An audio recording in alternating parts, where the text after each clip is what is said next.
Hey, what is up, everyone? Today we got a pretty unique story. It's narrated by Frederick Surrey. Get cozy and watch till the end, guys. There is a sound that haunts the battlefields of the 41st millennium.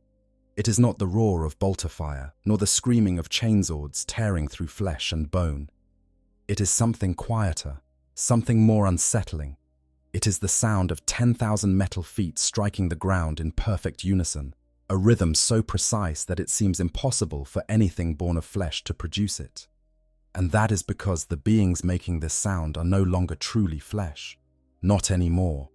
They are the Skitarii, the cybernetic soldiers of the Adeptus Mechanicus, and they are perhaps the most overlooked, most misunderstood, and most deeply tragic warriors in the entire Imperium of man. When most people think about the military might of the Imperium, their minds drift naturally to the Space Marines, those towering, genetically enhanced demigods in their power armor, carrying bolters and chainswords and delivering the Emperor's justice to the far corners of the galaxy. Or perhaps they think of the Astra Militarum, the Imperial Guard, those billions upon billions of ordinary men and women who hold the line against the darkness, with nothing more than a lasgun, a prayer, and a whole lot of courage. But there exists a third army, one that belongs neither to the Emperor's direct military hierarchy, nor to the bureaucracy of the Imperium at large. This army belongs to the Adeptus Mechanicus, the cult of the machine god, and its soldiers are something altogether different from anything else that walks beneath the Emperor's light. The Skitarii are not volunteers in the traditional sense, though some of them began that way. They are not conscripts, though many of them had no real choice in what they became. They are not machines, though by the time the tech priests are finished with them, the distinction between man and machine has become blurred to the point of meaninglessness. They are something in between, something that occupies a strange and deeply uncomfortable space in the hierarchy of the Imperium. They are warriors born from the fusion of human flesh and holy technology, soldiers whose very thoughts are monitored and directed by the priests who created them, fighters who march into the most toxic, most irradiated, most horrifying war zones in the galaxy and do so without complaint, without hesitation, and very often without the ability to feel fear at all. This is their story, a story of devotion and sacrifice, of ancient pacts and blood-soaked loyalty, of the terrible price that is paid when humanity is systematically stripped away in the name of holy war. Settle in, relax, and let me take you deep into the crimson-robed legions of the Omnissiah. Let me show you why the Skitarii are, in many ways, the coldest warriors the Emperor has ever known. The birth of Iron Legions. To understand the Skitarii, you have to first understand where they come from, and that means understanding Mars. Not the Mars of our own solar system, that barren red rock spinning quietly in the void, but the Mars of the far future. A Mars that has been transformed over tens of thousands of years into the beating, mechanical heart of an empire that spans the stars. Long before the Emperor of mankind united terror and launched the Great Crusade to reunite humanity's scattered worlds, Mars had already become something extraordinary. During the Age of Strife, that long and terrible period when warp storms cut off human civilization from itself and the galaxy descended into chaos and barbarism, Mars did not simply survive. It evolved. The people of Mars turned inward, embracing technology not just as a tool, but as a religion. They developed the cult Mechanicus, a faith centered around the belief in the machine god, the Omnissiah, a divine entity that they believed existed within all technology, all machines, all the sacred works of human ingenuity. And as this faith grew, so too did the need to protect it. The surface of Mars became a hostile place during the Age of Strife. Acidic mists rolled across vast cratered landscapes. Radiation from ancient wars saturated the soil. Rogue machines and feral servitors stalked the rust dunes, and the various tech clans that controlled the planet's forges fought among themselves with a ferocity that rivaled anything happening elsewhere in the galaxy. In this environment, the first Skitarii were born. They were not called Skitarii at first. not in the way we understand the term today. The earliest versions of these warriors were the scavenger soldiers of the Martian tech clans, men and women who had been augmented with whatever cybernetics their masters could provide, sent out into the wastes to hunt for lost technology and to defend the forges from rival clans and the horrors that lurked in the Martian darkness. These proto-Skitarii were desperate people, survivors in the truest sense of the word, and their augmentations were crude compared to what would come later. Oh, but they established a precedent that would shape the future of the Mechanicus' military for the next 10,000 years. The idea that flesh was weak, that the machine was strong, and that the perfect warrior was one in whom the two had been combined. The word itself is believed to derive from the Latin word Skitarii, meaning to seek to know or to inquire.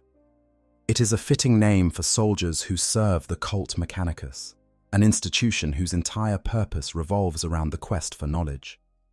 The Skitarii are not merely soldiers. They are instruments of that quest, tools designed to acquire, protect, and when necessary, fight and die for the sacred knowledge that the Mechanicus holds above all else.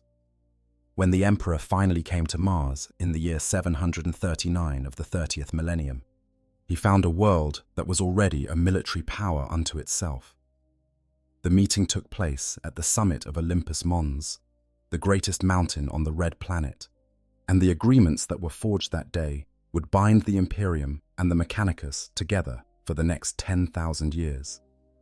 The Treaty of Mars, known to the tech priests as the Treaty of Olympus Mons, was a carefully negotiated compromise. The Emperor needed Mars's industrial output, its ships, its weapons, and its technological expertise to fuel his Great Crusade. The Mechanicus needed the Emperor's military protection and the resources of a galaxy-spanning empire to continue their quest for knowledge. But crucially, the treaty granted the Mechanicus a level of autonomy that no other institution in the Imperium enjoyed. The Forge Worlds were not required to contribute manpower to the Imperial Guard under the Imperial Tithe. They were allowed to maintain their own military forces, to equip them with whatever technology they saw fit, and to deploy them according to their own strategic priorities. This was the legal and political foundation upon which the Skitarii legions were built. They were not the Emperor's soldiers. They were the Omnisea's soldiers, and that distinction matters more than most people realize.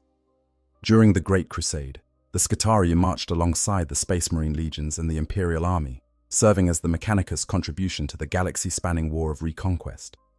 But they were organized differently from anything in the Imperial military. The earliest formal Skitarii formations were organized into what were called conclaves, small, self-sufficient armies that were capable of operating far from Mars for extended periods with limited support. Each conclave was dedicated to a specific aspect of the technological spectrum that formed the cult Mechanicus, and this specialization shaped their organization, their tactics, and their rituals in profound ways. Some conclaves specialized in atomantic technology, wielding weapons powered by controlled atomic reactions that could devastate entire battlefields. Others carried powerful plasma relics, ancient weapons whose destructive potential was matched only by their instability and danger. There were even rumors that some conclaves dedicated themselves to the pursuit of forbidden technology and even alien relics, items that were then sealed away and watched over by the priests of Mars in hidden vaults beneath the planet's surface.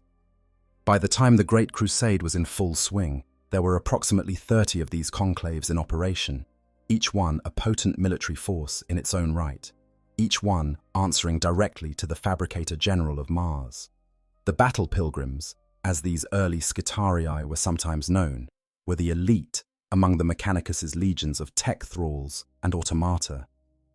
They were built from human thralls, gathered according to ancient tithes, people taken from the populations of Forge Worlds and subjected to a process called the flesh shriving. This was a bloody, agonizing ordeal that stripped the body and mind of what the tech priests considered weaknesses, replacing them with the Corpus Skitarii, as a suite of advanced augmetics and armor that essentially became the warrior's new body. The process did not merely alter the physical form, it reshaped the mind itself. pumping in the accumulated combat experience of every previous wearer of that particular suit. Imagine having 1,000 lifetimes of battlefield knowledge force-loaded into your brain in a single sitting. The data would be overwhelming, fragmentary, a hurricane of sensory impressions and tactical instincts drawn from warriors who had fought and died across centuries.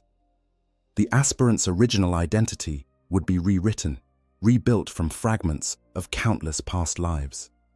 This is why some enemies of the Mechanicus whispered that Skitarii could never truly die, because the self kept returning piece by piece in every new warrior who inherited the corpus Skitarii. These warriors were pilgrims of the truest sense, roving tech warriors who scoured the galaxy for ancient relics and lost technology. Their faith was not mere devotion, it was the driving purpose of their existence. They fought not for territory or glory or vengeance, but for knowledge, for the sacred fragments of humanity's golden past that might still be hidden among the stars. When a battle pilgrim fell in combat, the corpus Skitarii would be recovered if at all possible, preserved like a holy relic, and eventually bestowed upon a new aspirant, who would carry forward the accumulated wisdom of every warrior who had worn that suit before them.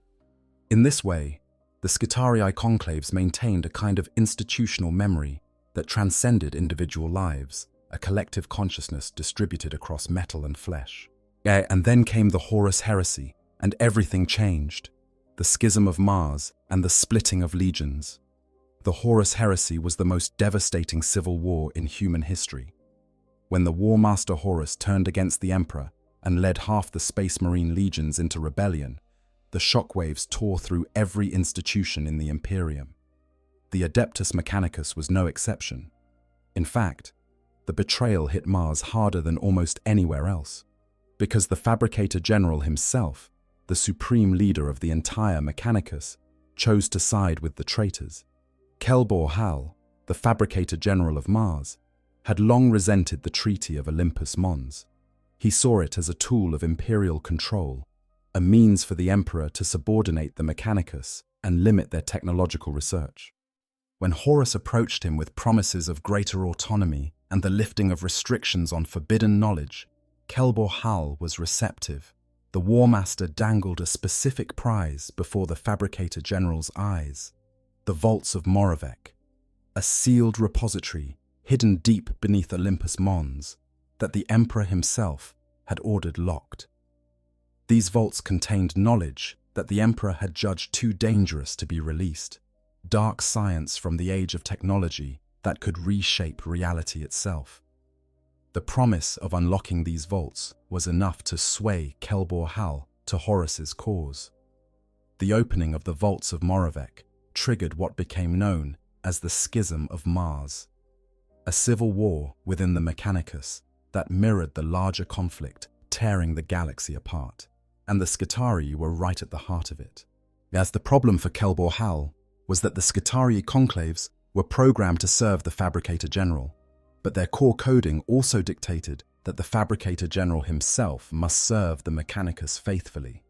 When Kelbor Hal betrayed the Mechanicus by turning to chaos, roughly a third of the Skitarii conclaves saw his actions as a violation of his own duty. In their cold, logical assessment, Kelbor Hal had forfeited his position by means of the death of innocents, the massacre that accompanied the opening of the vaults. The true Fabricator General, in their calculation, was the Fabricator Locum Zagreus Kane, the highest-ranking loyalist official remaining. This was not an act of rebellion or individual moral courage on the part of the Skitarii. It was a function of their programming, as a logical conclusion drawn from the parameters of their core coding.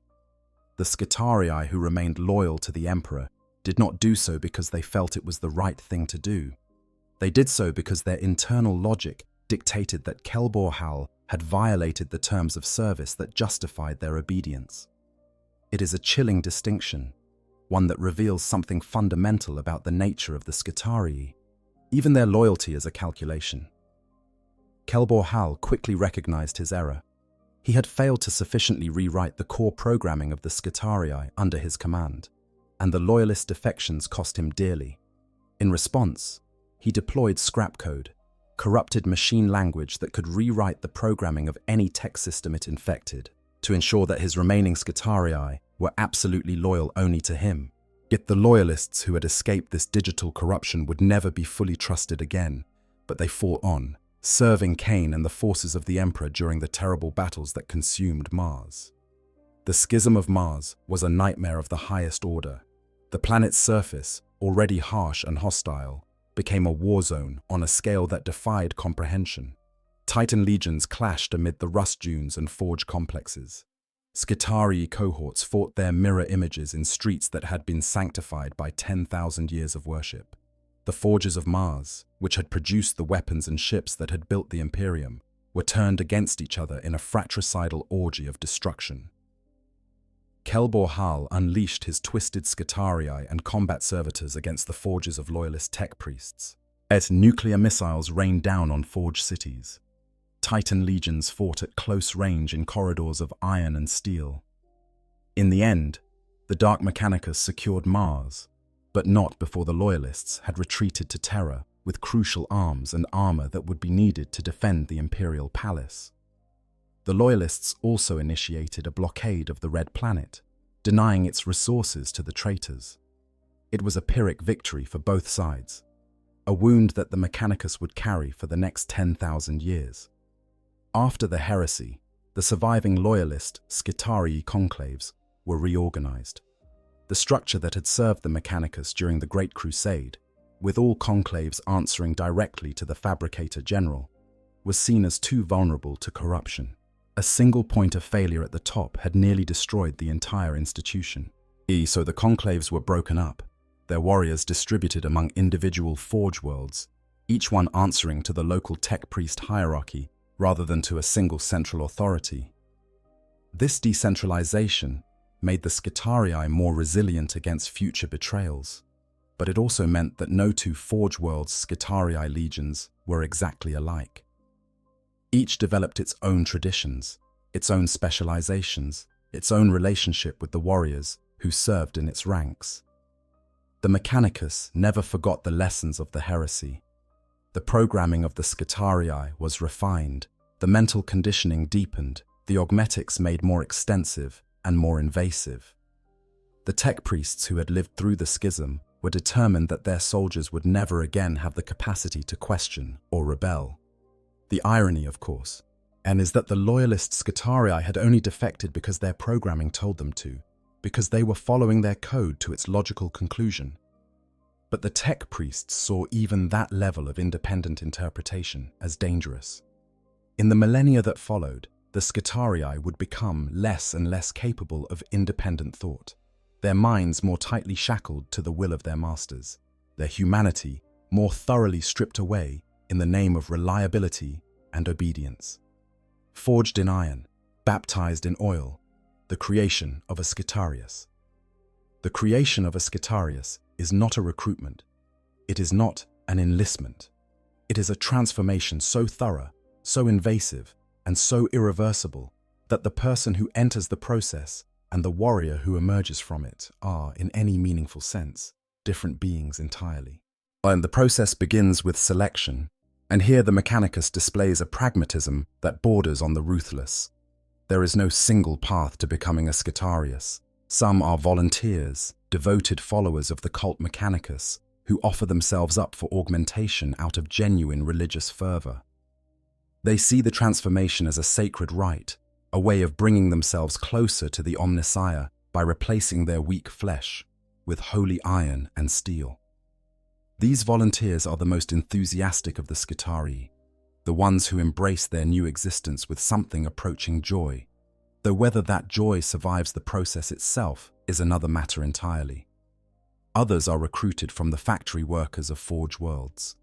These are the laborers who spend their lives tending the great machines of the Mechanicus, of feeding raw materials into furnaces that burn with the heat of captive suns, maintaining assembly lines that stretch for kilometers through the bowels of industrial hive complexes.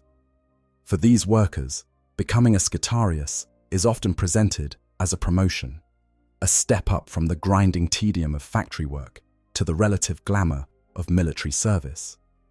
The reality, of course, is considerably more complicated. But by the time the worker realizes this, the process has already begun.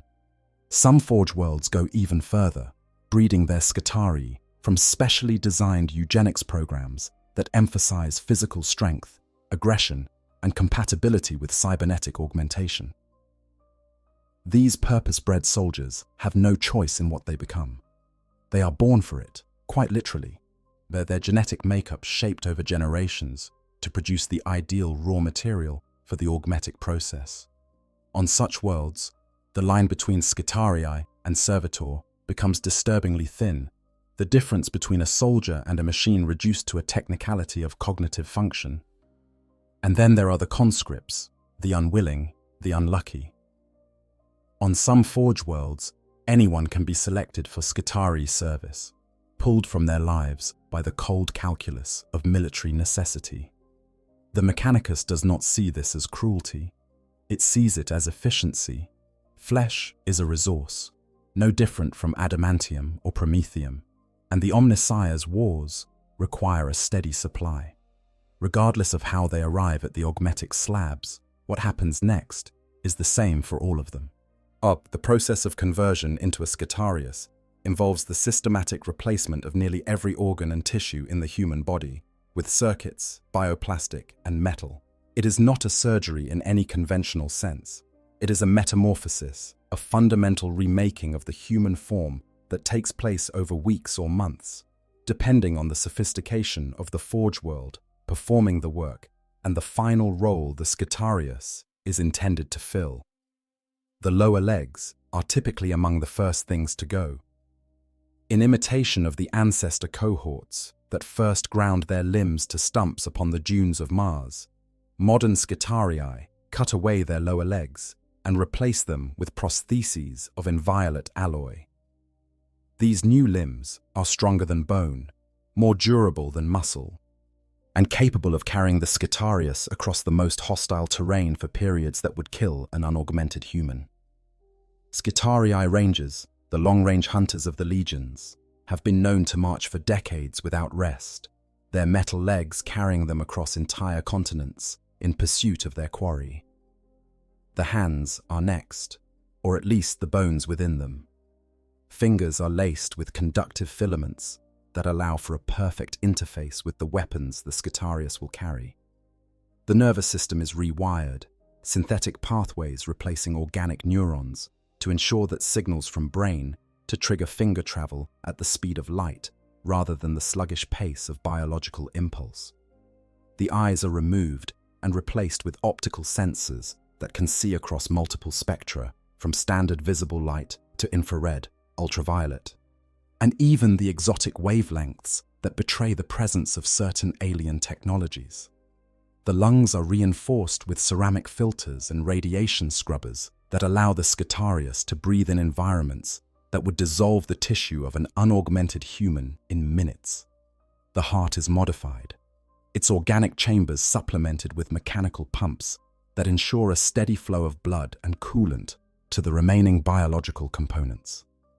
The skin, where it remains, is sutured with mesh that serves as both armor and communication interface, allowing the Skitarius to receive data transmissions directly through their flesh. But it is the brain that receives the most disturbing attention. The Skitari's brain is altered through a combination of psychosurgery, biochemical modification, and in many cases, outright lobotomization. Yet the specific techniques vary from Forge world to Forge world, kept as closely guarded secrets by the tech priests who perform them.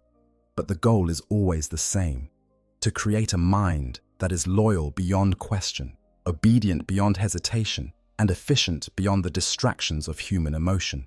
The most basic modification involves the implantation of neural circuitry that allows the Skitarius to receive and process what are known as doctrina imperatives, coded instructions transmitted by tech priest overseers that can directly alter the Skitarius's mental state. These imperatives can boost the warrior's accuracy at the expense of their close combat abilities, or enhance their martial aggression at the cost of their targeting precision. They can flood the Skitarius's consciousness with tactical data, reduce their perception of pain, or override their survival instincts entirely. In essence, the doctriner imperatives allow the tech priests to remotely adjust their soldiers' minds like a tech adept tuning a machine, dialing up one function while dialing down another to suit the tactical needs of the moment. Most Skitarii frontline soldiers end up with cognitive abilities barely above the level of a servitor. They can fight, they can follow orders, they can process tactical information and respond to changing battlefield conditions. But the richer aspects of human consciousness, the capacity for creativity, for emotional depth, for philosophical reflection, these are largely gone, pared away like diseased tissue to leave only the clean, efficient core of a warrior's mind. The Skitarii alphas, in those who have undergone the most extensive augmentation and proven their worth through decades or centuries of service, retain higher cognitive capabilities. They serve as squad leaders and field commanders, capable of limited independent decision-making and strategic thought. But even they are shadows of the people they once were, their personalities reduced to functional templates, optimized for military command. The result of all this is a warrior unlike any other in the Imperium. A Skitarius is not a man wearing armor. A Skitarius is a weapon system that happens to contain the remnants of a man. When you look at one, assuming you can see past the heavy robes and the glowing optical sensors and the forest of cables and conduits that sprout from their body, you are looking at something that occupies a deeply uncomfortable position between the human and the mechanical. They are not servitors, those lobotomized machine slaves that perform menial labor throughout the Imperium.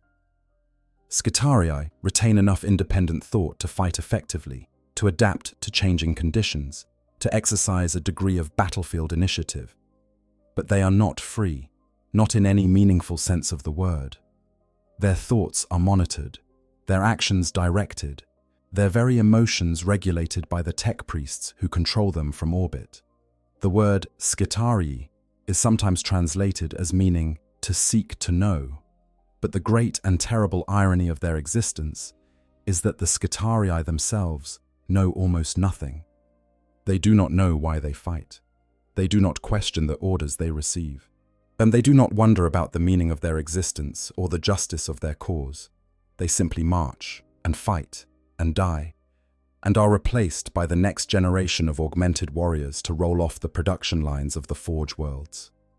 In a galaxy full of horrors, the Skitarii's existence is among the quietest and most overlooked, but it is no less terrible for its silence. Rangers and Vanguard, the two faces of the machine, God's wrath. Within the vast and varied ranks of the Skitarii legions, two types of infantry form the core of every battlefield deployment. They are the Skitarii Rangers and the Skitarii Vanguard, and while they share a common origin and a common purpose, the way they wage war could not be more different. Together, they represent the two fundamental approaches to combat that the Mechanicus has refined over 10,000 years of ceaseless warfare. The Ranger is the scalpel, the Vanguard is the hammer, and both are instruments of a cold mechanical precision that their enemies learn to fear very quickly, if they survive long enough to learn anything at all. The Skitarii Rangers are hunters, not in the casual, recreational sense of the word, but in the deep, primal, almost ancestral sense.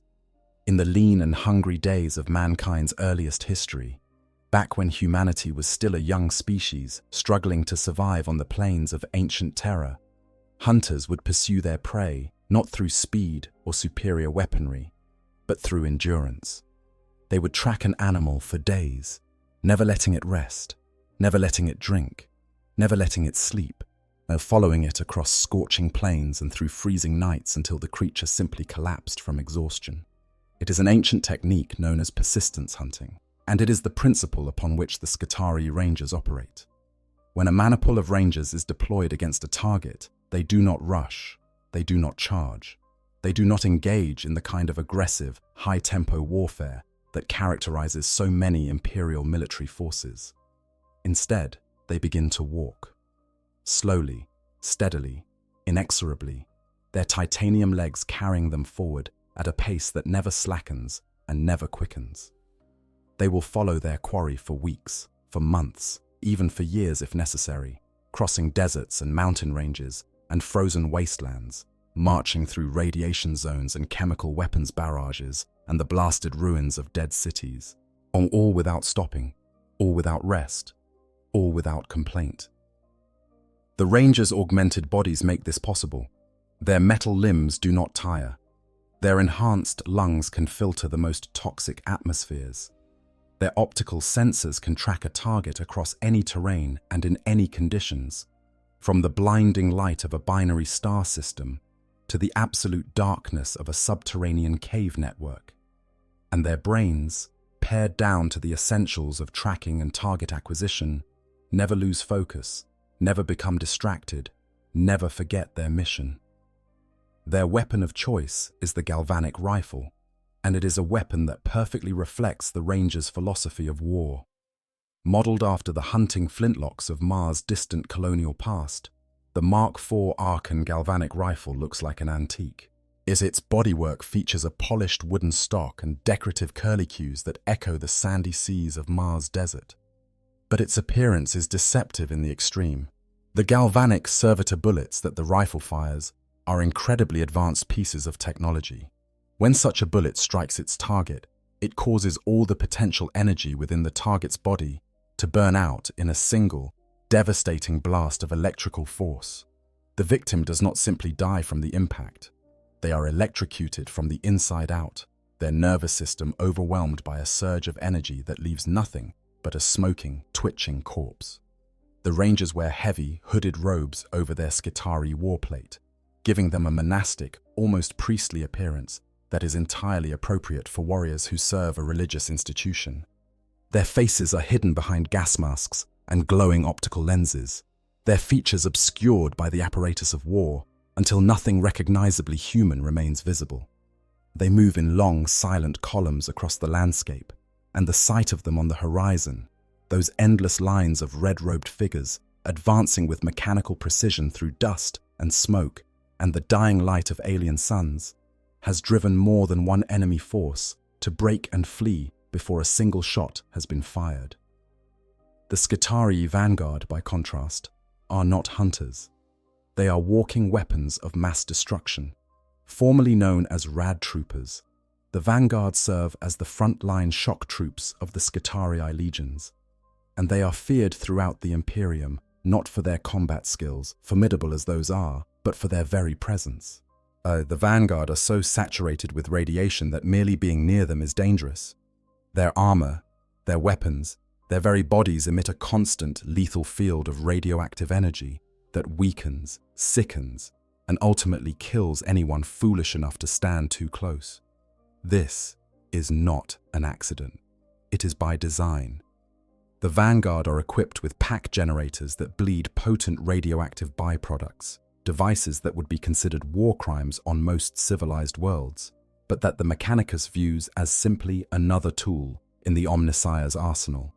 Their Baroque radium carbines fire volleys of hyper-irradiated shot that contaminate everything they touch. The bullets themselves are deadly enough, punching through armor and flesh with brutal efficiency.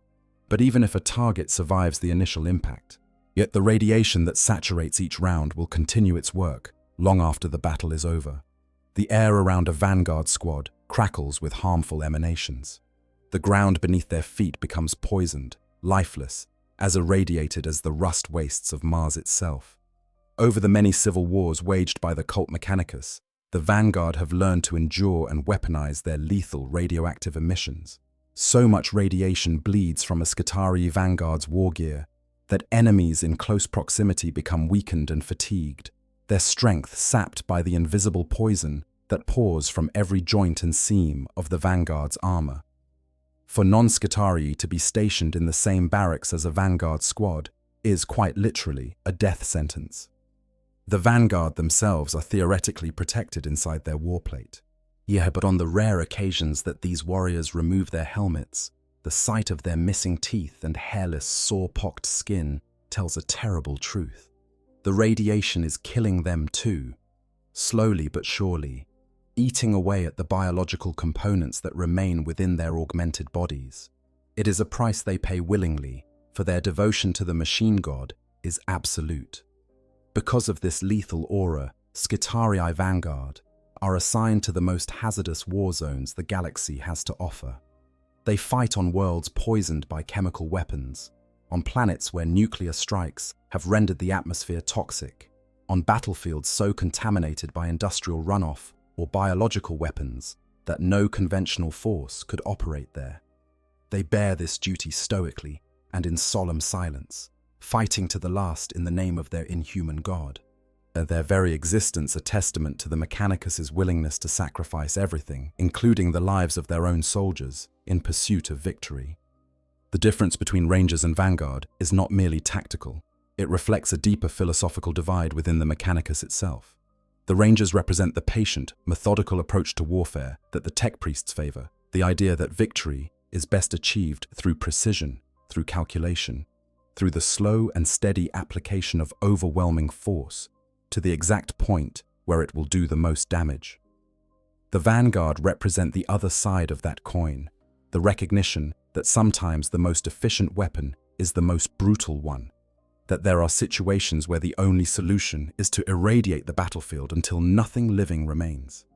Together, Rangers and Vanguard form the backbone of every Skitarii deployment. They march in columns that stretch to the horizon, their red robes fluttering in winds that carry the stench of ozone and burnt metal, their weapons raised to their shoulders in perfect unison as doctriner imperatives flash through their neural architecture. They are not an army in the traditional sense. They are a machine, a vast and terrible engine of war that grinds forward with the same inexorable purpose as the factories and forges that built them. And when they are finished, when the last enemy has fallen and the last shot has been fired, they do not celebrate. They do not mourn their dead. They simply turn around and march back to their transports, ready to be loaded aboard the next ship and deployed to the next war zone. Another set of numbers in the Mechanicus' endless war of acquisition and defense. Now, real quick, I just want to step back from the lore for a second and just give you my honest take on the Skitarii, because these guys genuinely do not get enough love in this community. Like, everyone talks about Space Marines, everyone has their favorite Chaos Warband or their favorite Primarch, and that's great, I get it, but the Skitarii are doing something that I think is way more interesting from a storytelling perspective. They force you to ask a question that none of the other factions really ask, which is, at what point does sacrifice stop being noble and just become cruelty? Because a Space Marine chooses glory. A guardsman at least understands what they're dying for. A Skitarius doesn't even get that. They had the ability to understand taken from them, and then they're called honored for it. That messes with me every time I sit down and read their lore. I think that's what makes them one of the most tragic factions in all of 40k. But anyways, let's get back to the video. The assassins in the machine, Sicarians, infiltrators, and rust stalkers. If the Rangers and Vanguard are the body of the Skitarii legions, then the Sicarians are the blade hidden within the sleeve. They are the Mechanicus answer to the question that every military force must eventually confront. What do you do when the enemy is too well defended for a frontal assault, too entrenched for an artillery bombardment, too clever for a simple flanking maneuver? The answer, according to the tech priests of Mars, is simple. You send in something that is no longer entirely human, something that has been rebuilt specifically to inspire terror and deal death at close quarters, something that was broken apart and reassembled into a shape optimized for killing. And every Sicarian was once a regular Skitarii warrior, a ranger or a vanguard who fought on the front lines of the Mechanicus' many wars and paid for their service with their body. During the data harvest at a battle's end, the tech priests send out teams to survey the fallen. Most of the dead are simply catalogued and processed, their gene data recorded, their salvageable augmetics recovered for reuse. But some of the fallen are not quite dead. Some have been blasted limb from limb, extensively burned, or otherwise dismembered, yet their brain stems still flicker with the faint electrical pulse of life.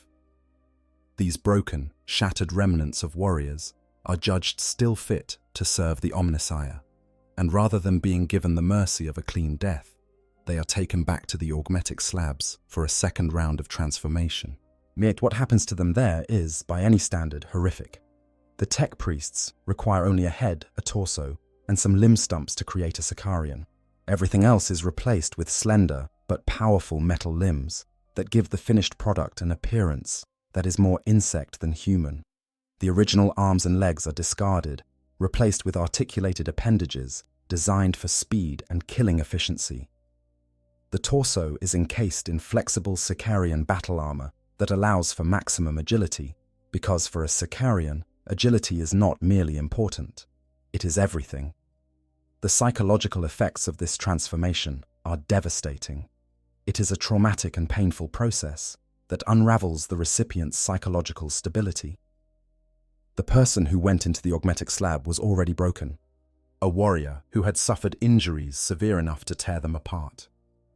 The person who comes out is something different altogether, a being whose pain and trauma have been channeled into a singular purpose, a creature whose fractured mind has been reshaped into a weapon as surely as their body has been. There are two primary types of Skitarian, each one optimized for a different form of close-quarters violence. The Skitarian rust stalkers are the more straightforward of the two, though straightforward is a relative term when applied to cybernetic assassins driven by murderous rage.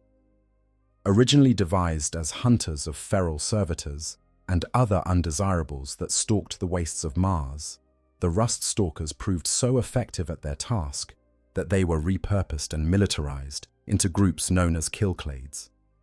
Since that day, a rust stalker manufacturing has spread to every Forge world, and the troops have fought on the front line of every major Mechanicus conflict. Rust stalkers are chosen from those who recovered worst from the Skitarian transformation process, the lost and desperate souls who emerged from the augmetic slabs with their sanity in tatters, grateful for the sanction to unleash their violent rage in service of the machine god. They are armed with transonic weapons, devices that represent one of the most sinister applications of the Mechanicus's mastery over physics. These weapons emanate a strong, sickening hum that plays on the soul. When put to use, their sonic field swoops across a variety of wavelengths until it finds the exact molecular frequency needed to pass through whatever armor the enemy is wearing. The results, though they take a second or two to manifest, are considered by the tech priests to be well worth the wait. The transonic blades carried by rust stalkers can cut through ceramite, through power armor, through the toughened hides of alien monstrosities, all by vibrating at the precise frequency needed to phase through the material's molecular structure. The effect is not instantaneous. There is a brief, horrible moment where the blade seems to bounce off the armor, where the victim might think they have been spared, before the sonic field completes its work and the wound opens up as if the armor were not there at all.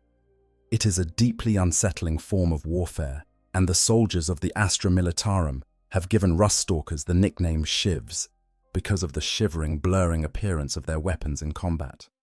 And then there is the cord claw, a needle-fingered gauntlet capable of turning flesh into quivering mulch. The cord claw operates on the same sonic principles as the transonic blades, but its design is even more cruel, a weapon designed not just to kill, but to destroy the structural integrity of organic tissue at a molecular level. A single strike from a cord claw can reduce a man's arm to jelly, his internal organs to soup, his bones to powder. It is a weapon of pure terror, and the tech priests who designed it would not understand why anyone would find that objectionable. The Skitarian infiltrators are, if anything, even more disturbing than their rust stalker brethren. Where the rust stalkers are creatures of rage and violence, the infiltrators are creatures of subtlety and horror. Yet they are perhaps the most sinister of all the Skitarii warrior clades, and the reason for this is the unique weapon system that defines their role on the battlefield. Each infiltrator's head has been almost entirely replaced with a specialized domed helmet that emits a continuous field of what can only be described as sensory static. This is not stealth in the traditional sense. The infiltrators do not sneak or creep or hide in shadows. They walk openly across the battlefield, their tall, slender forms picking their way through the debris with the stilted grace of wading birds. But as they advance, they broadcast a disruptive wavelength from their domed helms and jutting antennae that fills every sensory apparatus in the area with overwhelming noise. Voxcasters howl with anguished feedback. Vidscreens craze with fizzing static. The olfactory senses are bombarded with phantom smells that range from the merely confusing to the utterly nauseating. Even the victim's sense of balance is affected, leaving them stumbling and reeling as the infiltrators close in. By the time the killing begins, the target is often already incapacitated, their ability to fight back reduced to nothing by the relentless assault on every sensory channel they possess. The Skitarii themselves are immune to this effect, equipped with null codes that filter out the disruptive frequencies and allow them to operate normally alongside their infiltrator brethren. But for the enemy, the approach of an infiltrator squad is a waking nightmare, a slow descent into sensory chaos that strips away every advantage, every defense, every hope of mounting an effective resistance. Irregular Skitarii warriors view the infiltrators as wise and holy heroes, talismans against data corruption who fight a selfless war on the front line. But this reverence is, to put it plainly, misplaced. There is little virtue left inside these merciless prowlers. Whatever personality survived the Sicarian transformation has been reduced to a single, consuming interest: death. They are perhaps the purest expression of the Mechanicus's philosophy of warfare, beings in whom every trace of humanity has been optimized away, leaving nothing but the cold, efficient machinery of killing. When rust stalkers and infiltrators are deployed together in a formation known as a Sicarian kill clade, the results are devastating. The stomach-churning hum of transonic weaponry mingles with the mind-numbing aura of the infiltrator assault, and the combined effect is greater than the sum of its parts. Enemies brave or foolish enough to stand their ground find themselves all but crippled, their senses overwhelmed, their minds reeling, their bodies already weakening from the sonic assault before the first transonic blade ever touches their flesh. The sight of their enemies reeling from their approach fills the Sicarians with what the tech priests interpret as righteous faith, though whether machines can truly feel faith is a question the Mechanicus would rather not examine too closely. Iron Striders, Dragoons, and the mechanical cavalry. There is something deeply strange about watching a Sidonian dragoon in motion. Strange and beautiful and terrifying all at once. Imagine a machine that looks like it was designed by someone who had never seen a horse, but had been told about the concept of cavalry and decided to interpret it through the lens of 10,000 years of technological obsession. Two impossibly long, stilt-like legs, carrying a rider across the battlefield at speeds that defy the eye. An incense exhaust trailing behind it, filling the air with a sacred fog that obscures its movements and confounds the targeting systems of the enemy. A taser lance, crackling with barely contained electrical energy, ready to discharge its payload into the first unfortunate soul unlucky enough to be in its path. The Sidonian Dragoons are the cavalry of the Skitarii legions, and their history stretches back to the earliest days of Mars colonization. When the first Sidonians settled a vast cratered area of the Red Planet that was swathed in dense acidic mist. In the schisms and civil wars that haunted Mars past, those warriors who had been equipped with stilt augmetics found that they could stalk through these mists and survive, their elevation allowing them to escape the worst effects of the acidic fog while remaining hidden from their enemies. The Sidonian Dragoons echo the tactics of these ancient Martian warrior explorers, using incense exhausts to generate their own cloud of sacred fog as they advance across the battlefield. The vehicle they ride is called an Iron Strider engine, and it is one of the true marvels of Mechanicus engineering. Invented by a tech priest named Aldebrach Ving in the early 33rd millennium, The Iron Strider engine is as close to a perpetual motion machine as the Adeptus Mechanicus has ever produced. Its efficiency is close to perfection. Acting as a dynamo as it walks, the engine essentially powers itself, generating the energy it needs for continued motion through the very act of movement. There are prototype models still circumnavigating the equator of Mars today, their machine spirits driving them endlessly forward across the rust dunes, even though their creators have been dead for thousands of years. Sadly, Vink was never the most politically astute of his tech priest peers. He was ostracized by jealous colleagues who resented his achievement, and after his death, the secrets of the Iron Strider engine were lost. The Mechanicus, for all its technological prowess, they could not reproduce the genius of Ving's work from scratch. So it is that the Iron Striders of today are never switched off, because if their relentless machine spirits were to fade, they could never be restarted. Each Iron Strider engine is a walking relic, a treasure of the Mechanicus that is maintained with religious devotion by generations of tech marines who understand the theory of how it works, but cannot reproduce the specific innovation that makes it possible. The Iron Strider itself is piloted by a monotask servitor, a lobotomized human who has been reduced to a single purpose, steering the machine toward the enemy. This servitor is often the first component to fail, its biological body simply giving out after years of continuous operation. When this happens, the Iron Strider does not stop.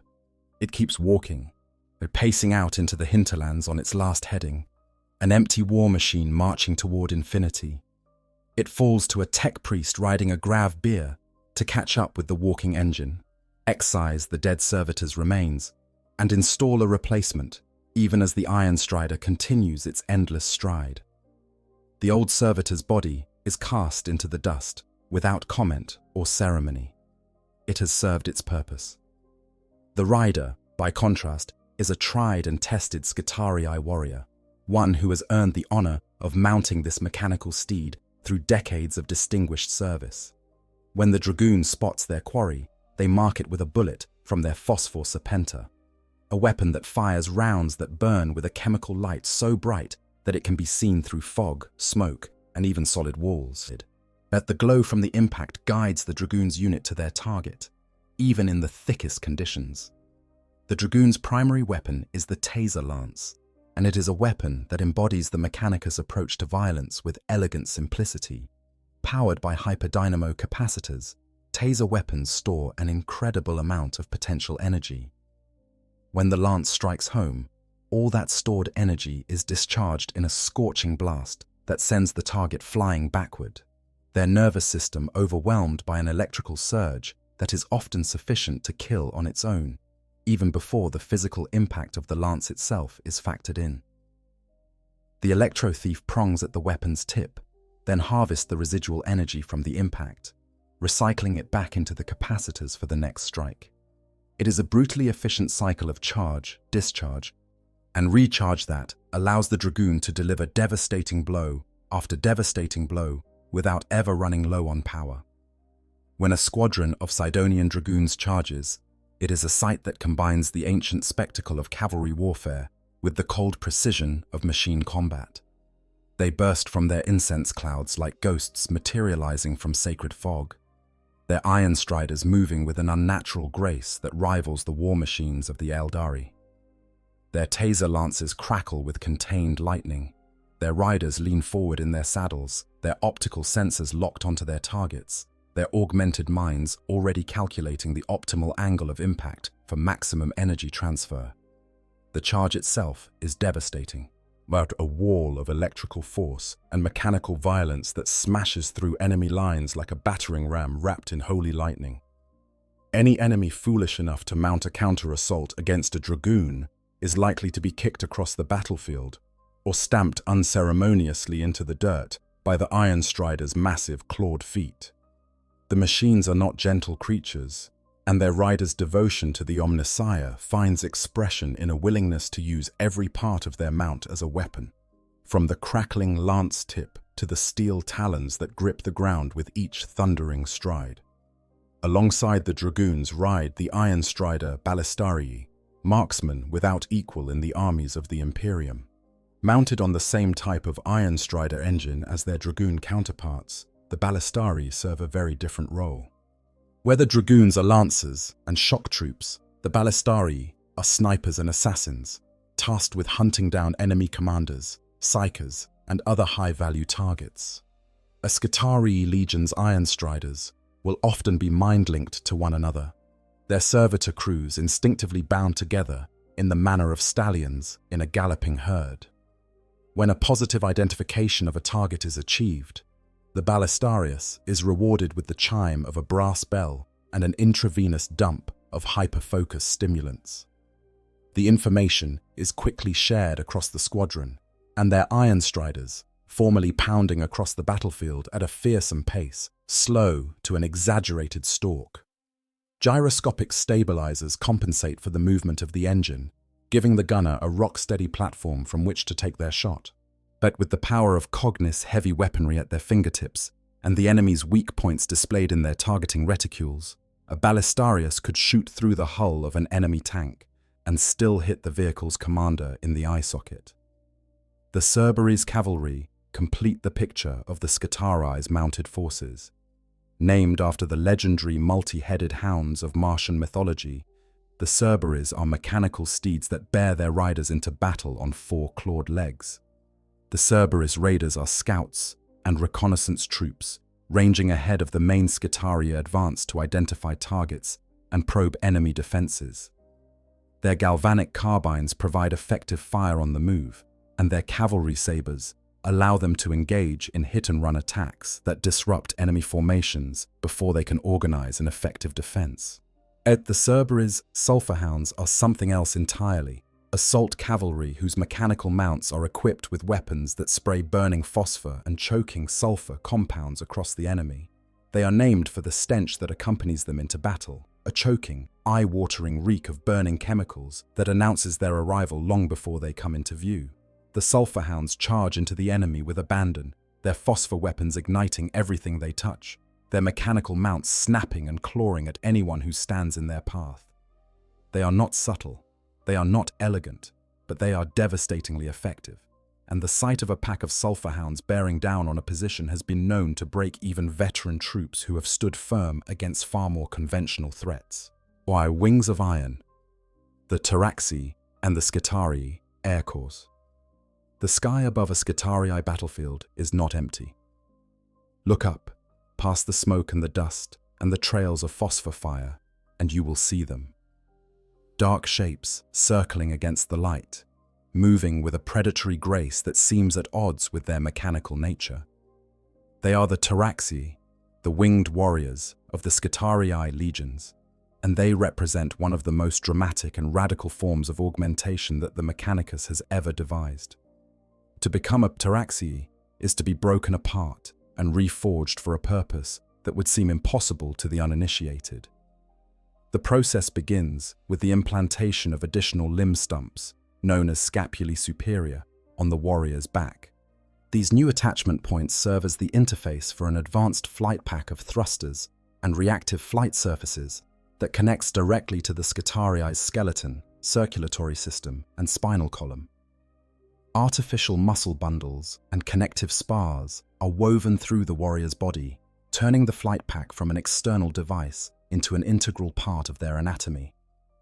The wings are draped in a layer of living membrane over a configurable carbon weave material that can change its properties at the will of the user, from rigid as plasteel and rough-textured to smooth and pliant, and everything in between.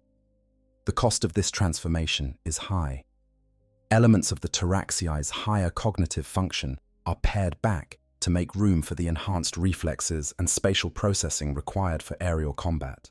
Thus, some Taraxii lose most of their original vocal capacity, and their communications often consist of little more than a sharp electronic scree repeated in various patterns that convey meaning to their wing siblings.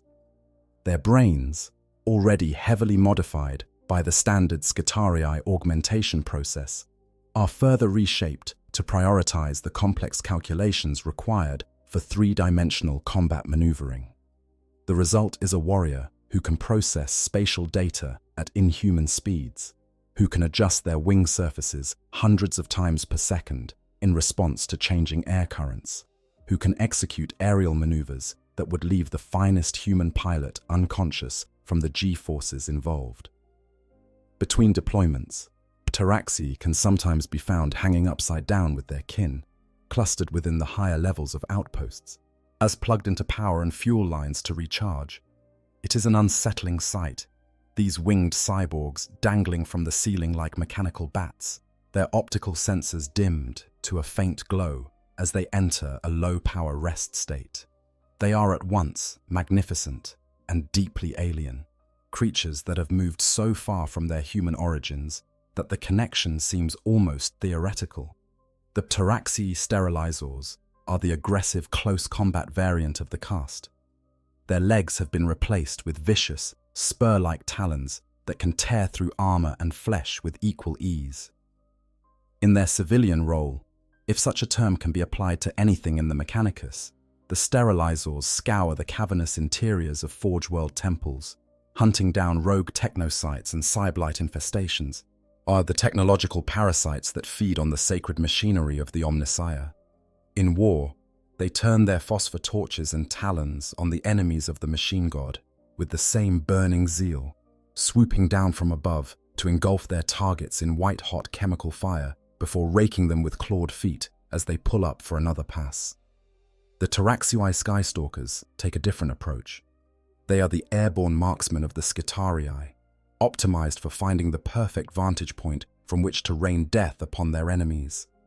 Armed with flechette carbines, weapons that fire storms of razor-sharp darts, the Skystalkers circle above the battlefield like mechanical birds of prey, their enhanced vision picking out targets with surgical precision. Each flechette dart carries a dormant cerebral cell that is awakened in the gun's chamber. When one dart hits home, it emits a bioelectric pulse that attracts others, creating a clustering effect that turns a single wound into a devastating cascade of impacts. The Skystalkers also carry arc grenades, payloads that they drop on enemy vehicles and machinery as they soar overhead. The potent electrical discharge overloading systems and crippling war machines from above. The Pteraxii also serve as the pilots of the Archaeopter, the primary aircraft of the Adeptus Mechanicus. Their advanced flight cognition and honed reflexes combine with a harness that mounts to their scapulae superior to create a sense that the vehicle is an extension of their own body. A Pteraxii piloting an Archaeopter does not fly the aircraft in the conventional sense. They become the aircraft, of their consciousness merging with the machine's spirit in a union that allows for reaction times and maneuverability that would be impossible for any conventional pilot. The walking fortress, onager, dune crawlers, and heavy support. No discussion of the Skitarii legions would be complete without addressing the war machines that support them. At the center of the Skitarii's heavy support capability stands the onager dune crawler, a combat walker whose origins stretch back to the golden age of Martian exploration and whose destructive potential rivals anything in the Imperial Guard's armored divisions. The dune crawler's lineage begins with the Mars Universal Land Engine, or MULE, a transport vehicle fashioned by the famed techno-archaeologist Arkan Land, the original MULE. It was designed to carry people and cargo across the harsh Martian landscape, inspired by the bad-tempered beasts of burden that had transported their masters across Holy Terror in ancient times. But the Mechanicus being the Mechanicus, it was not long before someone looked at the MULE and wondered what it would look like with a gun on top. The answer, as it turned out, was terrifying. The onager dune crawler, as the weaponized version came to be known, was equipped with force shielding and replicated by the millions.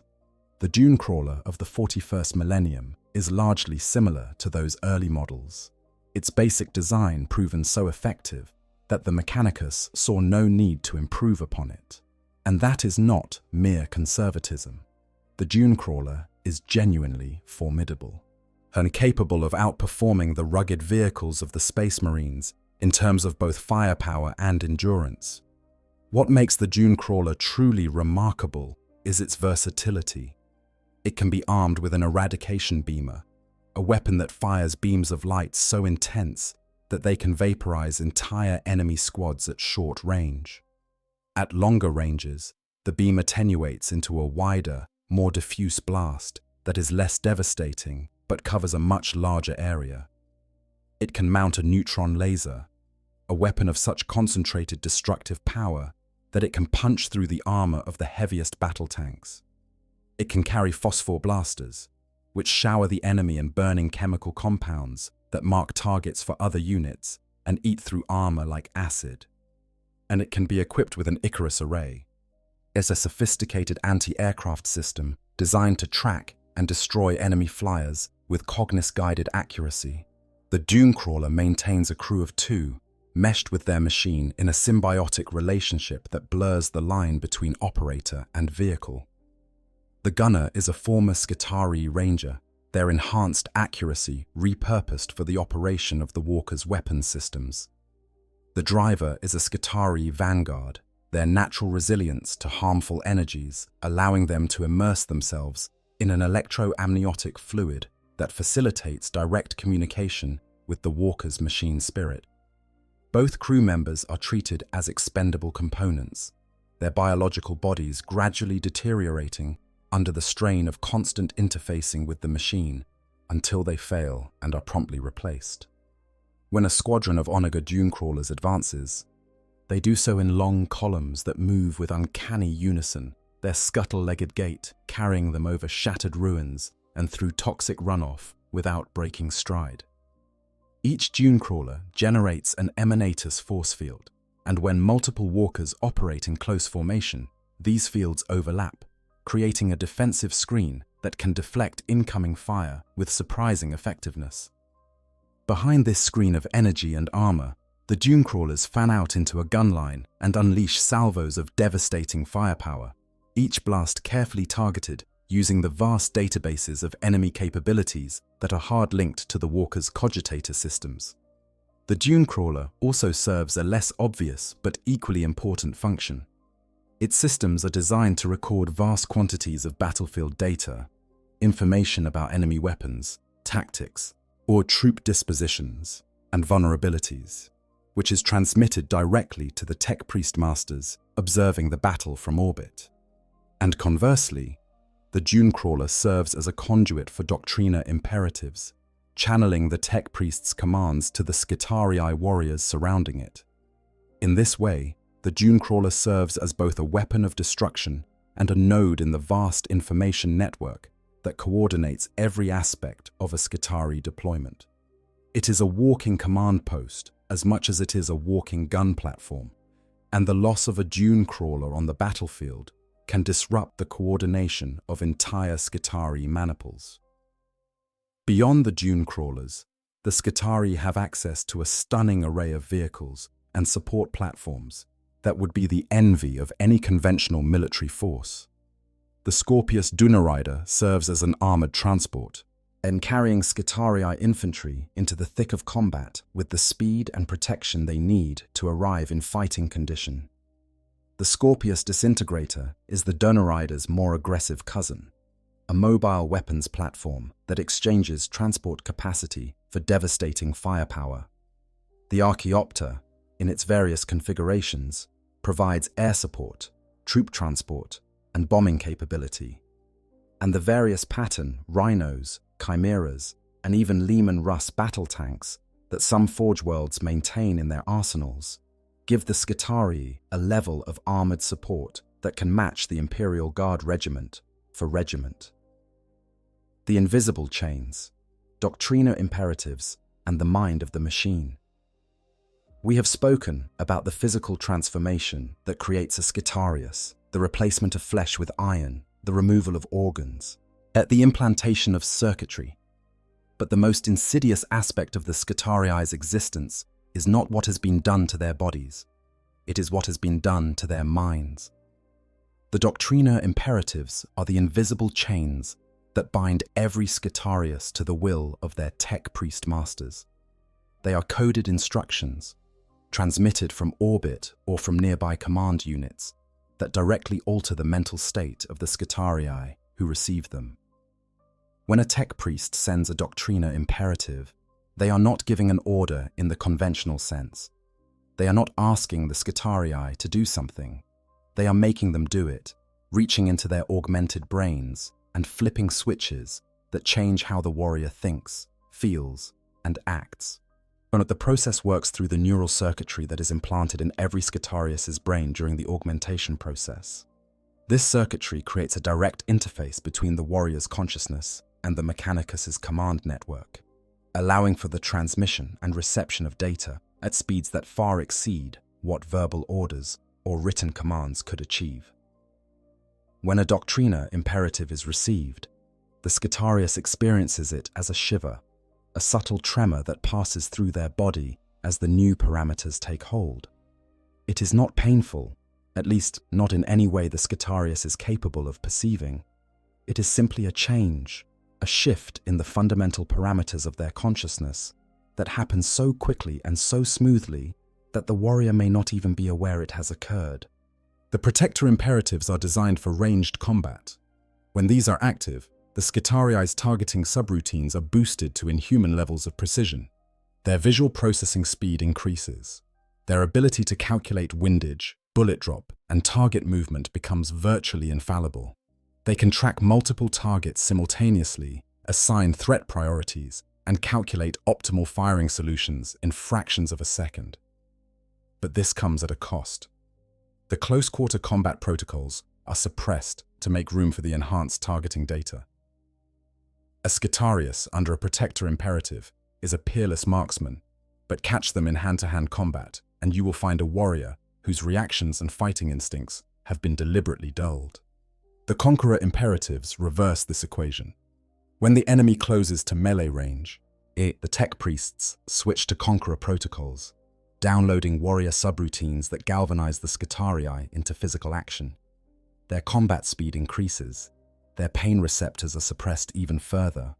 Their strength is enhanced by bursts of chemical stimulants that flood their bloodstreams with hyperactive compounds. But the range targeting programs are reduced to make room for this martial enhancement, and a Skitarius under a Conqueror imperative will find their shooting accuracy noticeably degraded. There are more subtle imperatives as well. The hazard optimization protocols gently increase accuracy while maintaining a broader combat profile, useful for the initial stages of an engagement when the situation is still fluid and flexibility is more valuable than raw specialization. The mind state secutor protocols load the warrior wisdom of ancient and experienced secutors into the Skitarii's minds, granting them knowledge of the most efficient ways to dispatch enemies at close quarters while retaining a reserve of strength for later use. And the Binharic Omniscience Protocol, the most powerful of all, possesses the Skitarii's mind with blessed binary code, reducing the entire battlefield to a series of zeros and ones through which the causal path to the enemy's demise becomes clear as daylight. The tech priests manipulating these imperatives view the process with the detached professionalism of a craftsman tuning a machine. And in a very real sense, that is exactly what they are doing. Each Skitarius is a system with adjustable parameters, and the doctrina imperatives are the dials and switches that control those parameters. The fact that these systems happen to contain the remnants of human consciousness is, from the tech priest's perspective, largely irrelevant. What matters is the output, the accuracy of the shot, the speed of the charge, the efficiency of the kill. The humanity inside the machine is not a consideration. It is barely even acknowledged.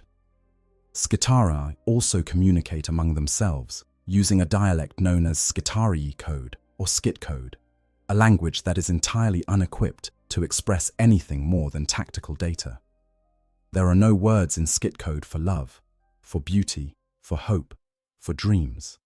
There are only target designations and firing solutions and damage reports and unit dispositions.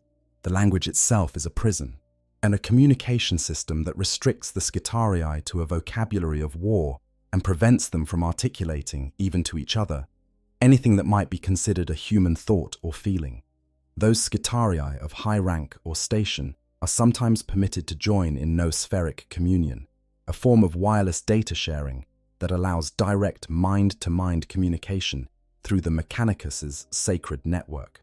This communion is reserved for senior alphas and those serving as personal protectors to high-ranking tech priests, and it represents the closest thing to genuine connection that a Skitarius can experience. But even this communion is not a meeting of minds in the way that humans understand the term. It is a sharing of data, a pooling of tactical information that enhances the collective efficiency of the group. There is no intimacy in it. There's no warmth, no sense of shared identity. It is a network connection, nothing more. The most chilling aspect of the Doctrina imperative system is what it reveals about how the Mechanicus views its warriors.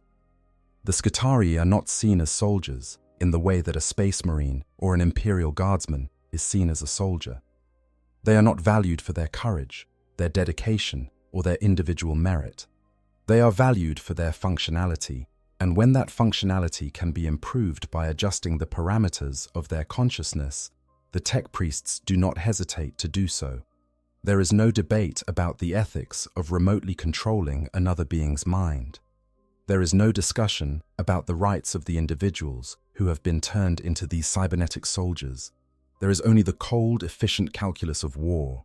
And in that calculus, the Skitarii are resources to be optimized, not people to be respected. Forge worlds and their legions, the diversity of the machine, God's armies. One of the most fascinating aspects of the Skitarii is the remarkable diversity that exists among the legions of different Forge worlds.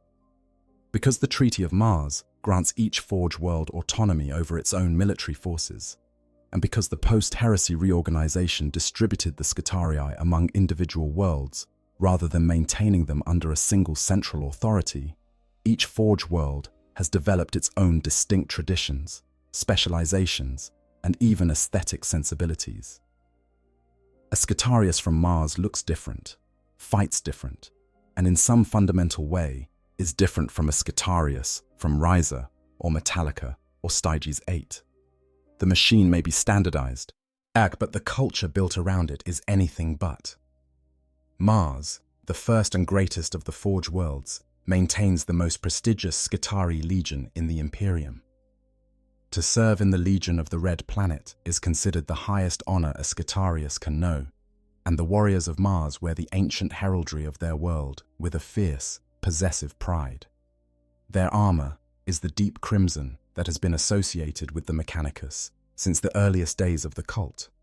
Their robes are the red of sacred Mars, and their augmetics gleam with the polished silver that speaks of wealth and meticulous maintenance. Mars's Skitarii Legion is the standard against which all others are measured, and its warriors are fiercely defensive of their Forge world, despite its unchallenged position of power. Perhaps because of the acquisitive nature of their masters, the red, silver, and black of Mars's war cohorts can be found in every segmentum of the Imperium, deployed wherever the Mechanicus has interest to protect or knowledge to acquire. Ryza, the dusty, orange-hued Forge world that has become synonymous with plasma technology, fields a Skitarii Legion whose reputation for unshakable faith is matched only by their preference for close-range violence.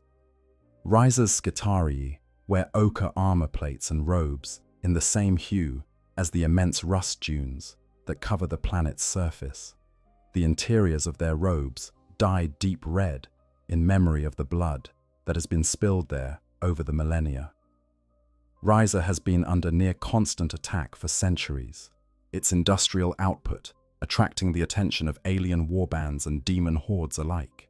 The constant warfare has forged a Skitarii Legion that is aggressive, experienced, and deeply resilient. Their specialization in plasma weapons means that Ryza's Skitarii carry some of the most destructive personal weapons in the Imperium, and they are not afraid to use them at ranges that would make other forces blanch. Metallica, the gleaming white Forge world that sits perilously close to major alien empires, has developed a Skitarii Legion whose approach to warfare is defined by relentless, grinding advance. The Skitarii of Metallica wear bone-white armor and robes, a striking departure from the red that most Forge worlds favor, and they are known for making their weapons deliberately loud. The thundering, deafening march of a Metallica advance is itself a weapon, as a sonic assault that breaks the enemy's will before the first shot is fired. The vehicles of Metallica's war cohorts share the same bone-white heraldry, though it is never long before they bear the marks of fire and destruction. The inevitable consequence of the close quarters, no-retreat style of warfare that Metallica favors. Styges 8, the ever-staring Cyclops, is perhaps the most controversial of the major Forge worlds, and its Skitarii legion reflects this controversy in every aspect of its organization and behavior. Styges 8 has been accused of heresy, and not without reason. The tech priests of Styges 8 are known as Xenorites, and their consuming passion is the study of alien technology. They wage war against the alien races of the galaxy not to conquer or exterminate, but to study. And their Skitarii are deployed to capture alien technology as much as to destroy alien armies. And the resulting approach to warfare is characterized by subtlety, misdirection, and a willingness to bend the rules that would make more orthodox Forge worlds deeply uncomfortable. Styges 8 Skitarii wear long, pitch-black robes over crimson armor plates, a color scheme that incorporates the sacred red of Mars while redistributing it to reflect their Forge world's darker, more secretive nature. They have been known to employ infiltration techniques, viral programming, and even manipulation of Imperial records to cover their tracks and protect their forbidden research. The fact that Styges 8 has survived multiple investigations by the Inquisition and the Death Watch is a testament to the cunning and resourcefulness of its Skitarii, who have fought both alien enemies and Imperial authorities with equal determination. Graia, the Forge world known for its unshakable devotion to logic and rational thought, produces Skitarii, who are perhaps the closest to the archetype of the cold, calculating machine warrior. The Skitarii of Graia fight with a mathematical precision that leaves no room for intuition, improvisation, or mercy. They have been known to achieve remarkable victories through the sheer force of their analytical approach, finding optimal solutions to tactical problems that would stymie less methodical commanders. During one notable campaign, the Skitarii of Graia joined the Legio Ignatum in hunting a trio of Chaos Titans. When the Chaos host that spilled from Castle Retros began to tip the balance, it was Graia's arc weaponry that overloaded the corrupted war spirits of the traitor engines, turning the tide of battle through technological mastery rather than brute force. Agrippina, the Forge world that sits near the Eye of Terror, produces Skitarii, who are hardened by constant exposure to the forces of chaos. Their proximity to the greatest concentration of warp energy in the galaxy means that Agrippina's Skitarii must contend not only with conventional enemies, but with the corrupting influence of chaos itself. Their augmentations include additional protections against psychic intrusion and daemonic corruption, and their warriors are known for an implacable stoicism that borders on the inhuman. Fighting alongside the Cadian Gate forces, Agrippina's Skitarii have held the line against the forces of the ruinous powers for millennia, their cold, mechanical discipline serving as a bulwark against the insanity that flows from the eye. Lucius, the Forge world whose subterranean forges delve deep into the heart of a hollow planet, has developed a specialization in teleportation technology that gives its Skitarii a unique tactical capability. Lucius's Skitarii can appear on the battlefield with little warning, materializing from teleport arrays deep within the planet's crust to strike at the enemy's most vulnerable points.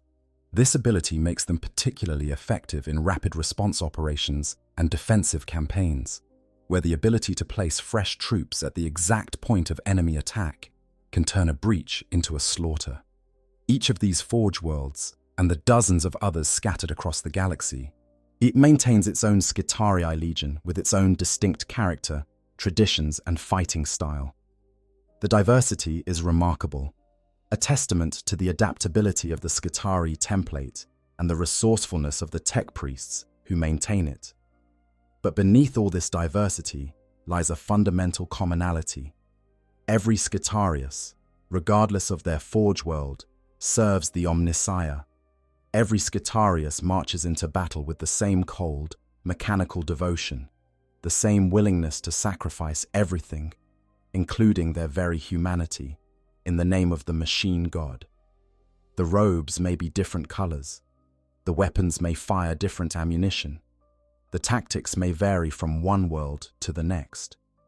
But the essence of the Skitarii remains the same, as an army of beings who have surrendered everything that makes them human in exchange for the privilege of dying in the Emperor's coldest service. Weapons of the Omnissiah, the sacred arsenal. The weapons carried by the Skitarii are not merely tools of war. In the eyes of the cult Mechanicus, every weapon is a sacred object, a physical manifestation of the Omnissiah's power, given form in metal and circuitry. To wield a weapon of the Mechanicus is to hold a fragment of divinity in your hands, and to fire it is to channel the machine god's wrath upon those who dare to stand against his chosen people.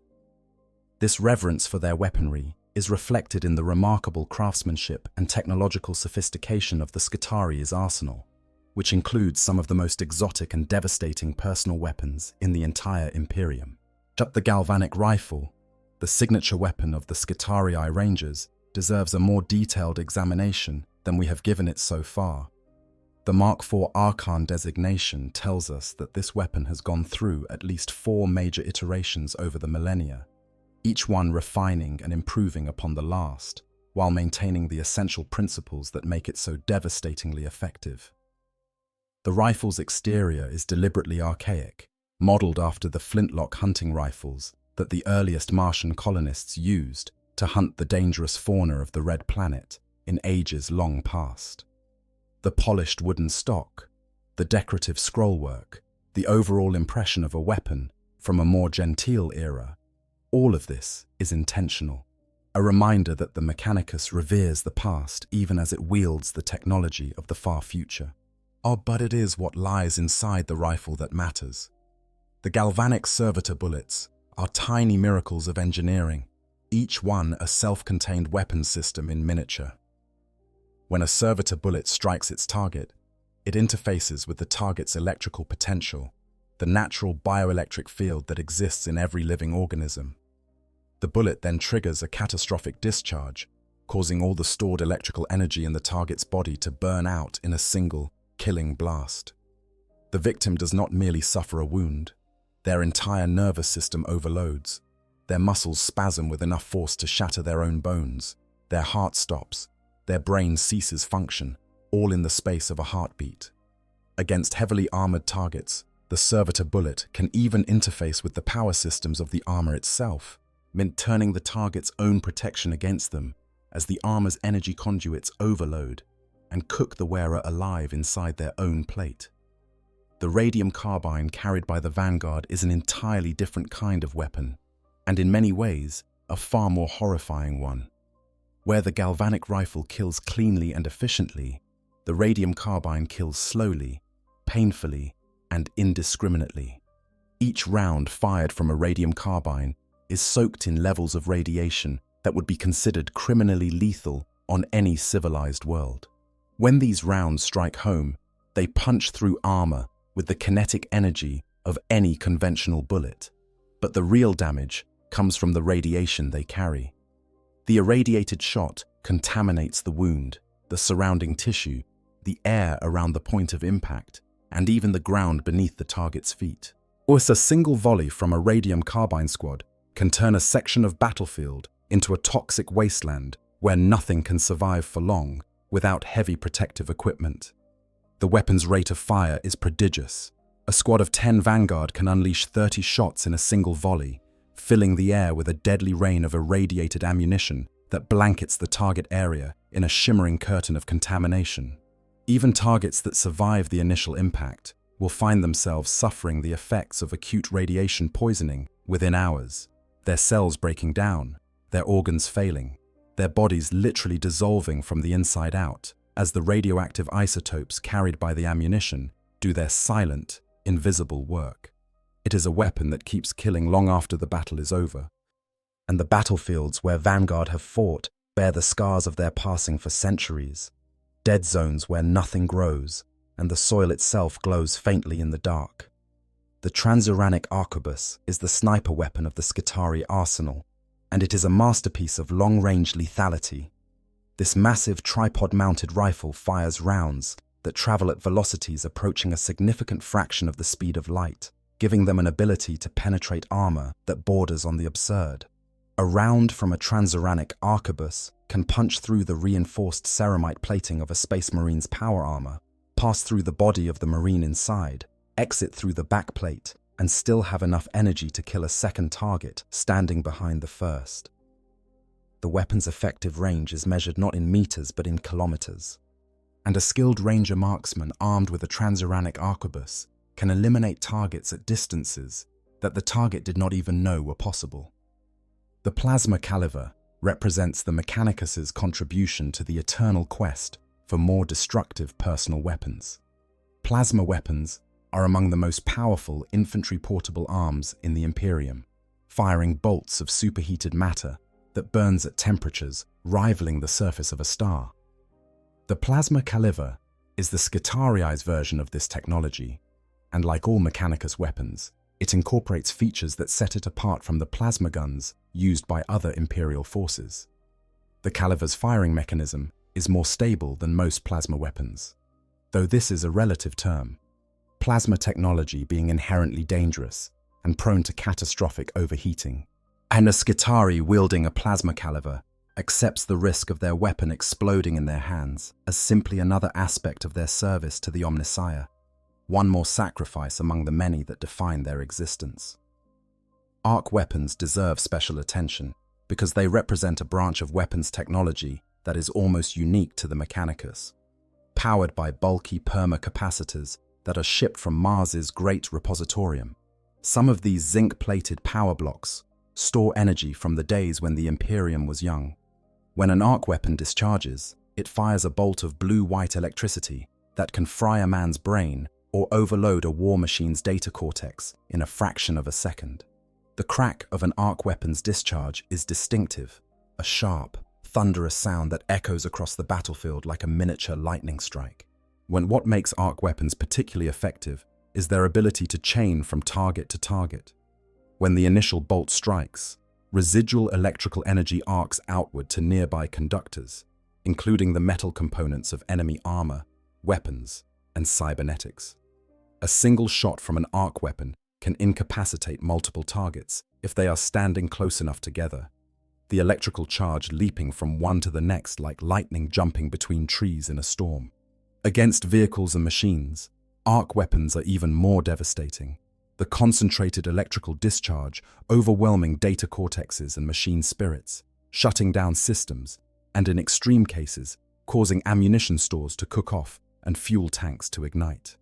Taser weapons operate on a similar but distinct principle. Where arc weapons fire directed bolts of electricity, taser weapons store energy in hyperdynamo capacitors and discharge it on physical contact.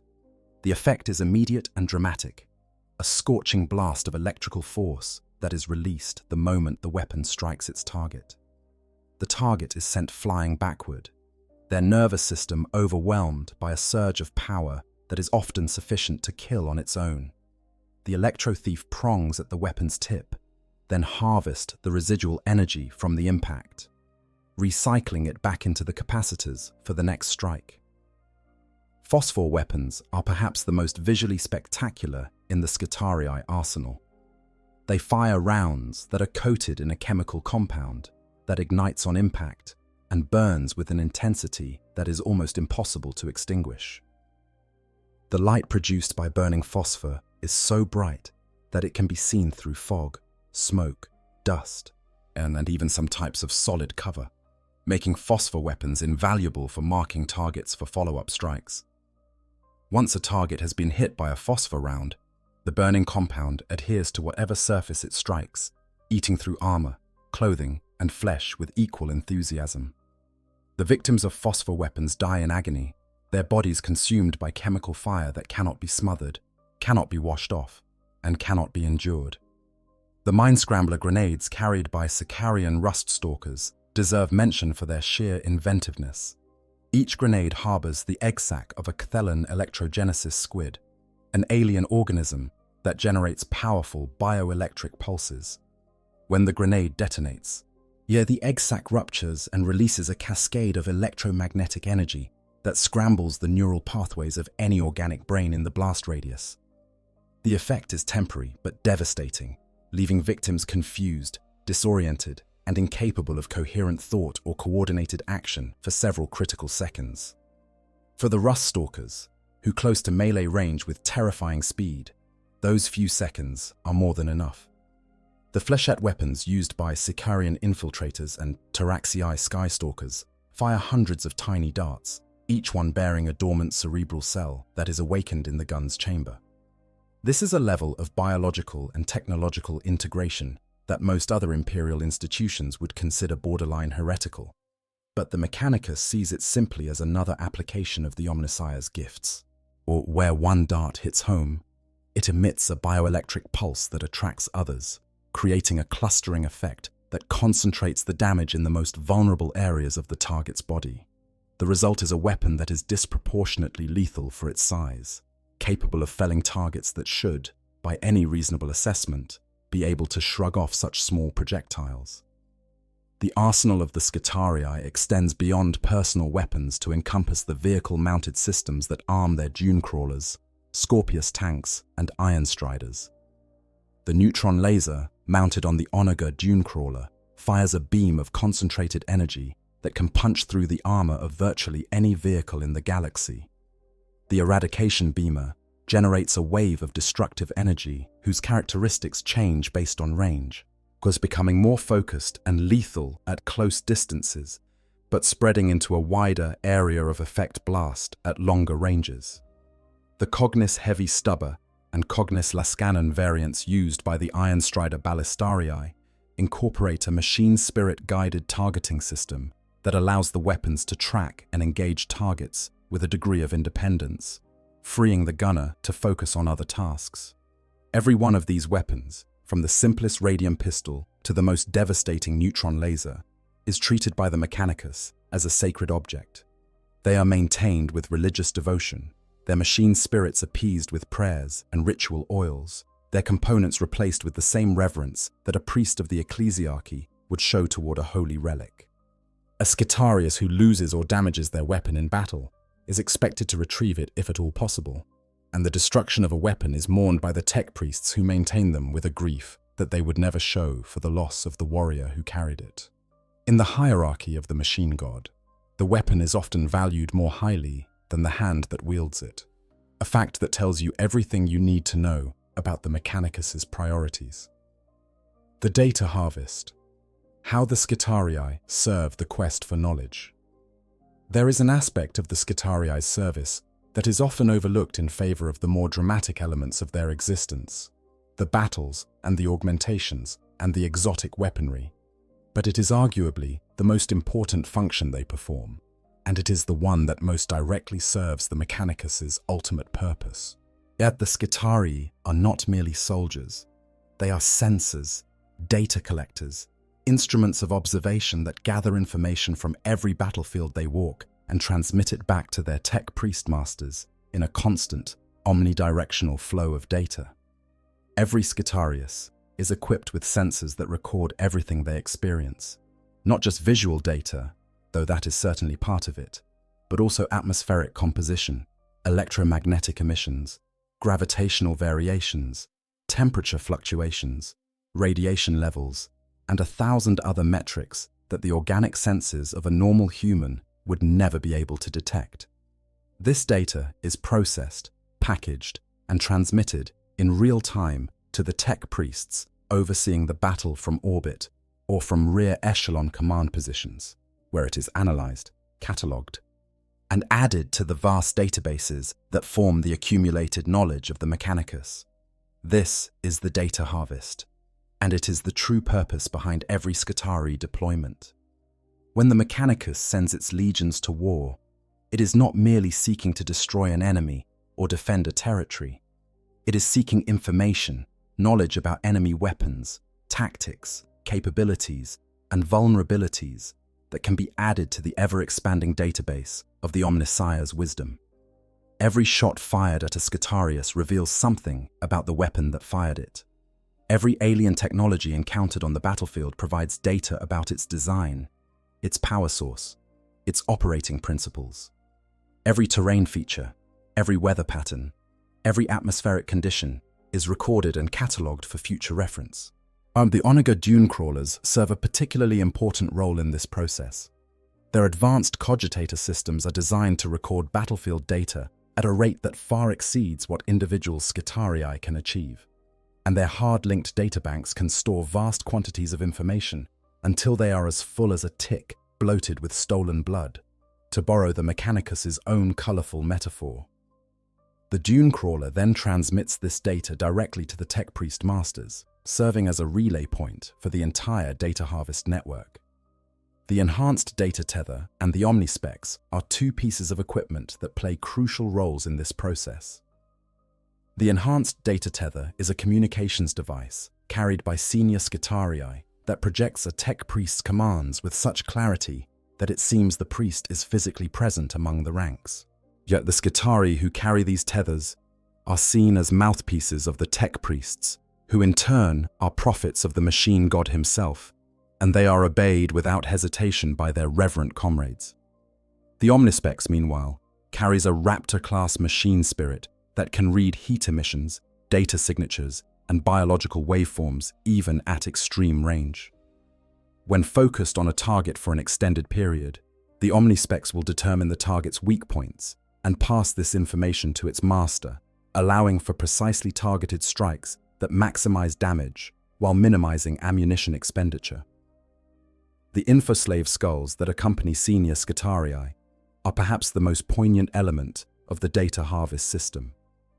These dexterous skull and digit adjutants hover near the Skitarii they are assigned to, recording data at a prolific rate from every angle and every perspective.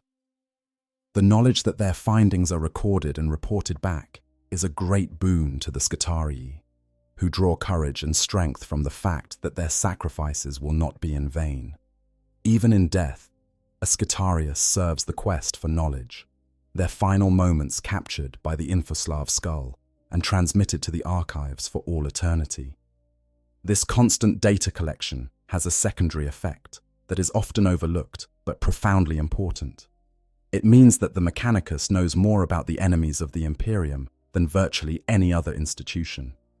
Over 10,000 years of continuous warfare, the Skitarii have fought against every threat the galaxy has to offer, and every engagement has contributed to the Mechanicus database. The result is a repository of tactical and technical knowledge that is unmatched in the Imperium, a library of information about alien weapons and weaknesses, chaos tactics and countermeasures, terrain types and environmental hazards that allows the tech priests to plan their campaigns with a level of detail and precision that would be impossible for any other military force. When an Iron Strider, Ballistarius, lines up a shot against an enemy commander, it is drawing on this database. When a dune crawler selects the optimal weapons loadout for an engagement, it is referencing accumulated data from thousands of similar battles. When a tech priest downloads a Doctrina imperative that optimizes their Skitarii for a specific type of combat, they are applying lessons learned from millennia of warfare. As the data harvest is not an incidental feature of the Skitarii's service, it is the foundation upon which the entire Mechanicus war machine is built. And yet, in a final, bitter irony, the Skitarii themselves never benefit from the knowledge they help to gather. The data flows upward, from the battlefield to the tech priests, from the individual warriors to the institutional databases. It never flows back down in any form that the Skitarii could appreciate or make use of. The warriors who collect this invaluable information are never told what it reveals, never shown the patterns that emerge from their sacrifices, never given the chance to understand the larger picture that their efforts are helping to paint. They are sensors, nothing more, instruments of observation whose own perspective is considered irrelevant. The data is everything. The warrior who gathered it is nothing. The Skitarii in the age of the Indomitus Crusade. The galaxy that the Skitarii march through today is not the galaxy of even a few centuries ago. The opening of the Great Rift, that immense tear in the fabric of reality that split the Imperium in two following the events of the 13th Black Crusade, has changed everything. Worlds that were once safely within the Imperium's borders now find themselves cut off, isolated in the darkness on the wrong side of the rift, desperately fighting for survival against enemies that pour through from the warp in numbers that defy comprehension. The return of Reboot Guilliman and the launch of the Indomitus Crusade have given the Imperium new hope, but the scale of the threat is unprecedented, and the demands placed on every military force, including the Skitarii, have never been greater. The Mechanicus has responded to this crisis with a combination of its usual conservatism and some unexpected innovation. On one hand, the core of the Skitarii legions remains largely unchanged. The basic templates for Rangers and Vanguard, the fundamental augmentation processes, the hierarchical command structure, these have endured for millennia and continue to serve their purpose. On the other hand, the pressure of the current crisis has forced the Mechanicus to adopt new technologies and new approaches that would have been unthinkable in more stable times. The introduction of the Scorpius hull, a versatile chassis that can be configured as either a transport vehicle, the Duna Rider, or a mobile weapons platform, the Disintegrator, represents a significant evolution in Skitarii tactical capabilities. Previously, while the Skitarii's primary mobility option was their own augmented legs, and while the Rangers and Vanguard are certainly capable of marching for extraordinary distances, there are situations where speed matters more than endurance. The Scorpius vehicles give the Skitarii the ability to redeploy rapidly, to cross open ground quickly enough to avoid concentrated enemy fire, and to deliver combat-ready infantry directly into the heart of an engagement. It is a deceptively simple innovation, but its impact on the Skitarii's tactical flexibility has been profound. The Cerberus cavalry, introduced around the same period, fill a similar role. These mechanical steeds provide the Skitarii with a reconnaissance and rapid response capability that they previously lacked. The Cerberus raiders can range far ahead of the main advance, are identifying enemy positions and probing defenses with their galvanic carbines before withdrawing to report their findings. The Cerberus sulfur hounds, meanwhile, provide a shock assault capability that complements the more measured advance of the infantry, their phosphor weapons and chemical sprays softening up enemy positions for the follow-up attack. The Archaeopter, the Mechanicus's primary aircraft, fills the critical gap in air support that had long been a vulnerability in Skitarii deployments. Available in 3 configurations, the Archaeopter can serve as a bomber, the Fusilave, a ground attack aircraft, the Stratoraptor, or a transport, the Transvector. All 3 variants are piloted by Pteraxii, whose enhanced flight capabilities and reaction speeds make them ideal for the demands of atmospheric combat.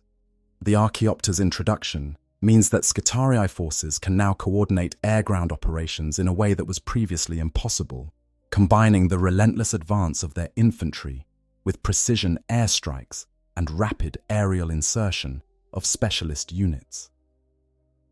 Perhaps the most significant recent development, however, is the emergence of the Skitarii Marshal as a formally recognized battlefield command role.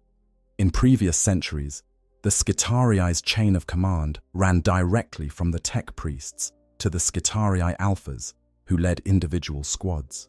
There was no intermediate layer of command, no figure equivalent to an Imperial Guard colonel or a Space Marine captain who could coordinate the actions of multiple units and make independent tactical decisions.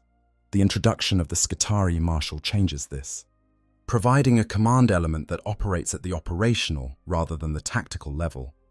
The Marshal is a Skitarius who has proven themselves capable of the kind of strategic thinking that most Skitarii, with their pared-down cognitive capabilities, cannot achieve.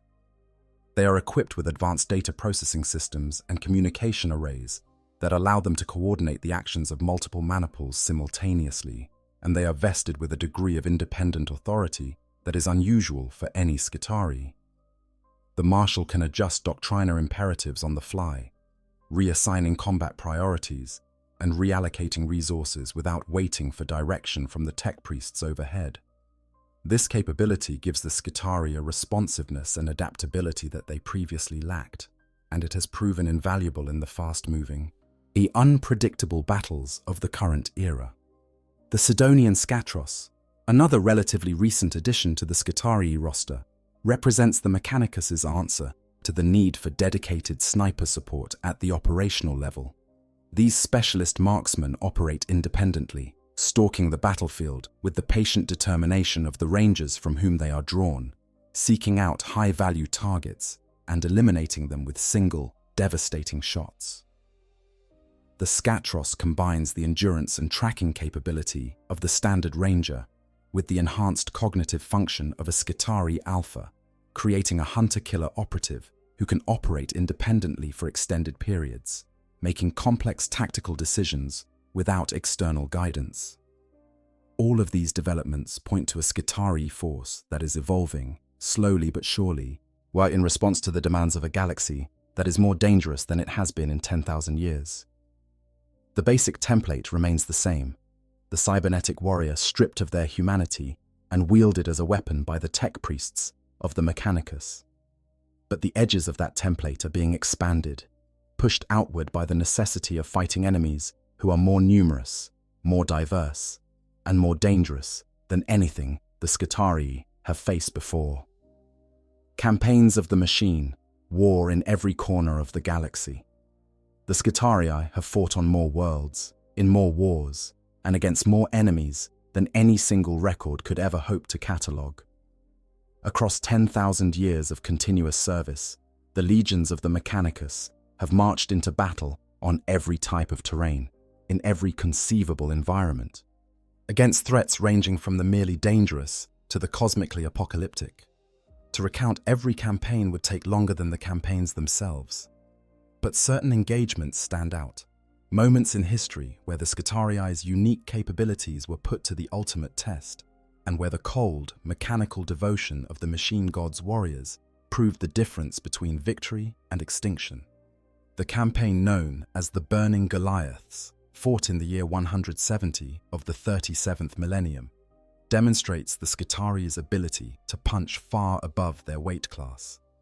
The Skitarii of Forge World Graia were deployed alongside the mighty Legio Ignatum Titan Legion, known as the Fire Wasps, to hunt down a trio of chaos-corrupted titans.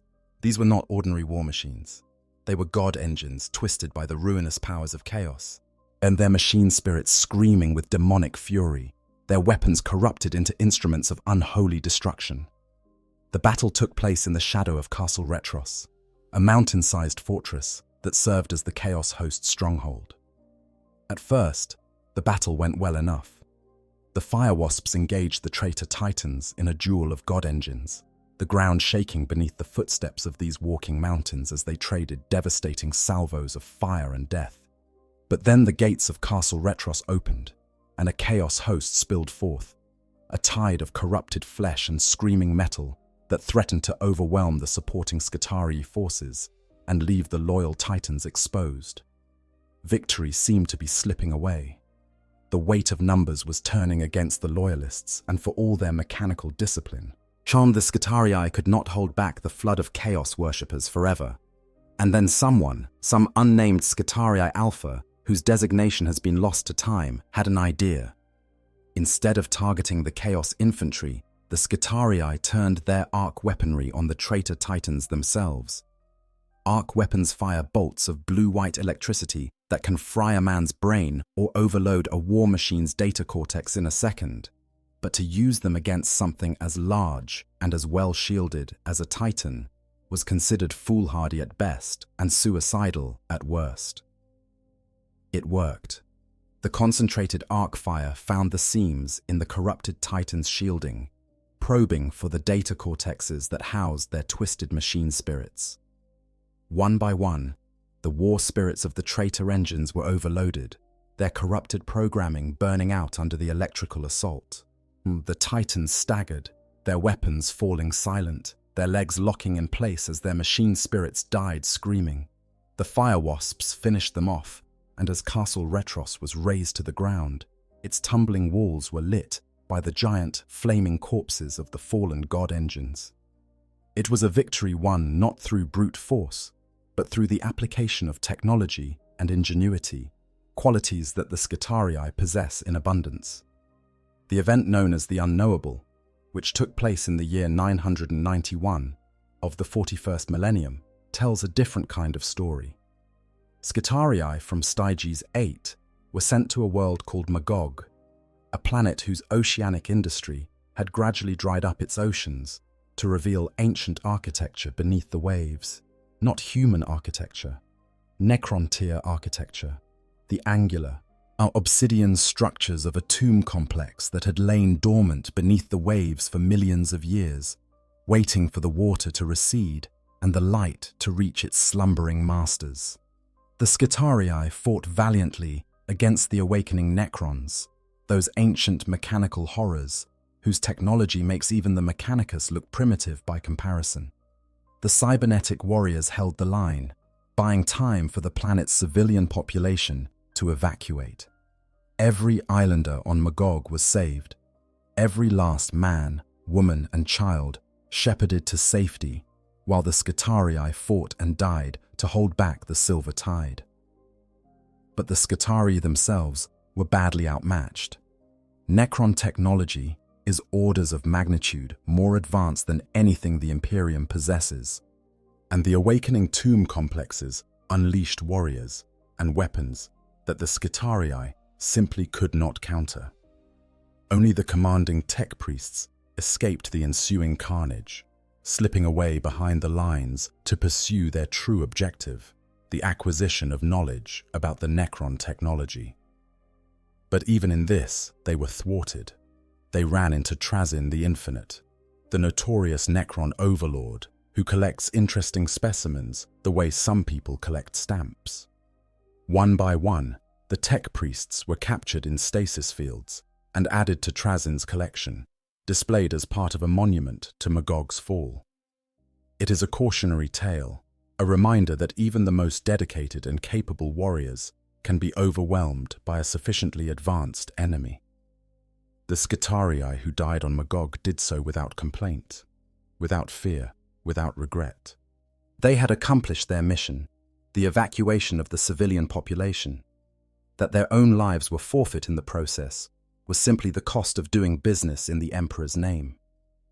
The Occlusiad, a galaxy-spanning crisis that erupted in the year 550 of the 37th Millennium, presented the Skitarii with an enemy drawn from their own ranks. The Apostles of the Blind King were rogue tech priests who had come to view humanity's very existence as an affront to the machine god. They believed that organic life was a corruption, a stain upon the universe that must be cleansed to make way for the purity of the machine. Armed with weapons of terrifying power, the Apostles ravaged the northwestern fringe of the galaxy, destroying everything in their path, human and alien alike. Yet the Skitarii deployed against the Apostles faced the unique horror of fighting enemies who employed the same technology, the same tactics, and in some cases, the same augmentation templates as themselves. It was brother against brother in the most literal sense, cybernetic warriors clashing with their mirror images in battles that were as much theological disputes as they were military engagements. The Apostles' Skitarii were driven by a fanaticism that was, if anything, even more intense than that of the loyal legions. They believed they were fighting for the true vision of the machine god, and they were willing to die and kill and burn entire worlds to prove it. The Occlusiad was eventually put down, but only after tremendous cost in blood and iron. The loyal Skitarii who fought against the Apostles emerged from the conflict with a deeper understanding of just how dangerous their own technology could be when turned against them. It was a lesson they would have cause to remember many times over the millennia that followed, as schisms and civil wars within the Mechanicus continued to erupt with depressing regularity. In more recent times, the opening of the Great Rift following the events of the 13th Black Crusade has plunged the galaxy into a new era of warfare, and the Skitarii have been at the forefront of the fighting on countless worlds. Forge World. Ryza found itself invaded by hordes of demons in the wake of the Rift's opening, and its Skitarii fought alongside Astra Militarum regiments in a desperate defense of the planet's vital plasma manufactoria. Whilst Metallica faced orc invasions that threatened to overwhelm its defenses, Agrippina's Skitarii held the line against wave after wave of chaos attackers pouring through from the Eye of Terror. On every front, in every theatre of this galaxy-spanning conflict, the Skitarii have been there, marching in their endless columns, their red robes stained with the dust of 100 worlds, their weapons raised in the service of a god they will never meet, and masters they will never question. They are the Emperor's coldest warriors, not because they feel nothing, but because whatever they once felt has been carefully, methodically, and irreversibly stripped away, leaving only the machine and its purpose. The horror and the glory. What it means to be Skitarii. There is a temptation, when discussing the Skitarii, to view them through the lens of simple horror, to see them as victims, as poor, unfortunate souls who have been robbed of their humanity by the uncaring machinery of the Imperium's most inhuman institution. And there is truth in that perspective. The transformation that creates a Skitarius is, by any standard of decency, an act of profound violence against the human person. It involves the destruction of individual identity, the suppression of emotional capability, the reduction of a thinking, feeling being to a component in a vast military machine. No one who understands what the Mechanicus does to its soldiers can look upon the Skitarii without feeling some measure of pity, some recognition of the terrible price that is paid for the privilege of serving the machine god. But this perspective, while valid, is incomplete. Because the Skitarii, for all the horror of their creation and existence, serve a vital function in the Imperium of man. They defend the forge worlds that produce the weapons and technology upon which the entire Imperium depends. Without the Mechanicus's industrial output, the Space Marines would have no bolters, the Imperial Guard would have no lasguns, the Imperial Navy would have no ships. The entire military apparatus of the Imperium, every weapon, every vehicle, every piece of armor, every ship of the line, is produced on forge worlds that are defended, primarily, by the Skitarii. If the Skitarii were to fail, if the forge worlds were to fall, the Imperium itself would collapse within a generation. This is the cold calculus that justifies the Skitarii's existence, at least in the eyes of the Mechanicus. Yes, the suffering of the individual is weighed against the survival of the species, and the scales tip decisively in favor of the collective. One person's humanity is a small price to pay for the continued existence of the Imperium, or so the argument goes. And in the grim darkness of the far future, where there is only war and the survival of humanity hangs by the thinnest of threads, it is not an entirely unreasonable argument. The Skitarii themselves, to the extent that they are capable of forming opinions on the matter, do not seem to object to their fate. This is partly because the augmentation process removes their capacity for objection, but it is also because many Skitarii come from backgrounds where the transformation is seen as a genuine honor. On the factory floors of Forge Worlds, where the common workers toil in conditions that make their eventual Skitarii service look attractive by comparison, being selected for augmentation is often viewed as a promotion, a step up from the anonymity of the production line to the relative prestige of military service. The Skitarii may lose their individuality, but they gain a purpose, a role, a place in the sacred hierarchy of the machine god that many of them genuinely value. There is also a strange, dark beauty in the Skitarii's way of war. There is something awe-inspiring about watching a Skitarii maniple in action, something that transcends the horror of what these warriors are and touches on something almost sublime. The perfect synchronization of their movements, the inhuman precision of their fire, the absolute absence of hesitation or doubt. There is a purity to it, a terrible perfection that speaks to the Mechanicus's vision of the universe as a place where everything has its function, where every component serves its purpose, where the messy inefficiencies of human emotion and individual will have been replaced by the clean, elegant logic of the machine. The Skitarii do not fight for glory. They do not fight for honor or revenge or patriotism or any of the other motivations that drive the warriors of other factions. They fight because it is their function. They fight because they have been designed and programmed to fight. They fight because the machine god wills it, and the tech priests command it, and their own augmented brains are no longer capable of conceiving an alternative. And in that absolute, unquestioning devotion to their purpose. Yet there is something that the Mechanicus would call holiness, a state of being in which the individual has been utterly subsumed by the divine, in which the self has been dissolved into the greater whole of the Omnissiah's will.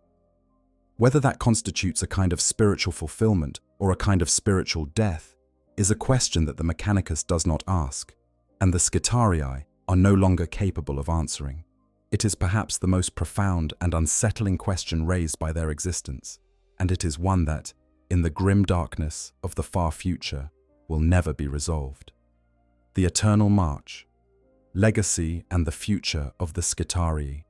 As the 42nd millennium dawns on a galaxy torn asunder by the opening of the Great Rift, the Skitarii face a future that is simultaneously more perilous and more important than anything in their long history. The Imperium is under threat on every front. The forces of chaos pour through the rift in numbers that dwarf anything seen since the Horus heresy. The tyrannid hive fleets close in from the galactic rim, consuming everything in their path. The Necrons awaken in ever greater numbers, their ancient tomb worlds stirring to life across the galaxy. The Orcs mass for invasions of unprecedented scale, and through it all, the Skitarii march. The return of Rabute Gilliman, the Primarch of the Ultramarines, to lead the Imperium has brought changes that ripple through every institution, including the Mechanicus. The Archmagos, Dominus Belisarius Call, perhaps the most brilliant and certainly the most controversial tech priest of his generation, has been working to revitalize the Mechanicus' military capabilities. His innovations have produced new weapons, new vehicles, and new tactical doctrines that have enhanced the Skitarii's effectiveness on the modern battlefield. The Taraxii, the Cerberus cavalry, the Scorpius vehicles, all of these are relatively recent additions to the Skitarii arsenal, products of a renewed spirit of innovation that sits uneasily alongside the Mechanicus' traditional conservatism. But at their core, the Skitarii remain what they have always been. They are the foot soldiers of the machine god, the cybernetic warriors who hold the line while the tech priests pursue their endless quest for knowledge. They are the price that the Mechanicus pays for its independence, the blood and iron currency that buys the Forge worlds their autonomy within the Imperium. They are the coldest warriors the Emperor has ever known. Not because they choose to be cold, but because the capacity for warmth has been systematically removed from them, replaced with circuits and servos and the unending, inhuman devotion of the machine. In the annals of the Imperium, the Skitarii are rarely celebrated as heroes. They do not have the mythic stature of the Space Marines, those legendary warriors whose deeds are sung in hymns and recorded in great tomes of remembrance. They do not have the romantic appeal of the Imperial Guard, those ordinary men and women whose extraordinary courage in the face of impossible odds makes for the most compelling stories in the galaxy. The Skitarii are functional, efficient, and forgettable. They do their job with a mechanical precision that leaves no room for drama or heroism in the conventional sense.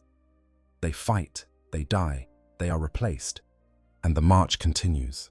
And yet, there is something undeniably heroic about them, even if the heroism is of a kind that the Skitarii themselves can no longer appreciate. There is heroism in the fact that they endure, that they march into the most terrible war zones in the galaxy and do not flinch, that they face horrors that would drive an unaugmented human insane and respond with nothing but the cold efficiency of their programming. There is heroism in the sacrifice, even if the sacrifice was not chosen but imposed. There is heroism in the simple, terrible fact that the Skitarii exist at all, that somewhere in the vast machinery of the Imperium, there are beings who have given up everything, their bodies, their minds, their very identities, so that the rest of humanity might survive.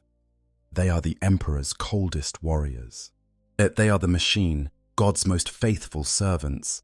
They are the Skitarii, and as long as the Forge worlds burn and the great machines of the Mechanicus turn, they will continue their eternal march, red-robed figures, advancing through smoke and fire and the dying light of 1,000 suns, their metal feet striking the ground in perfect unison, their weapons raised in the service of gods they cannot feel and a humanity they can no longer claim.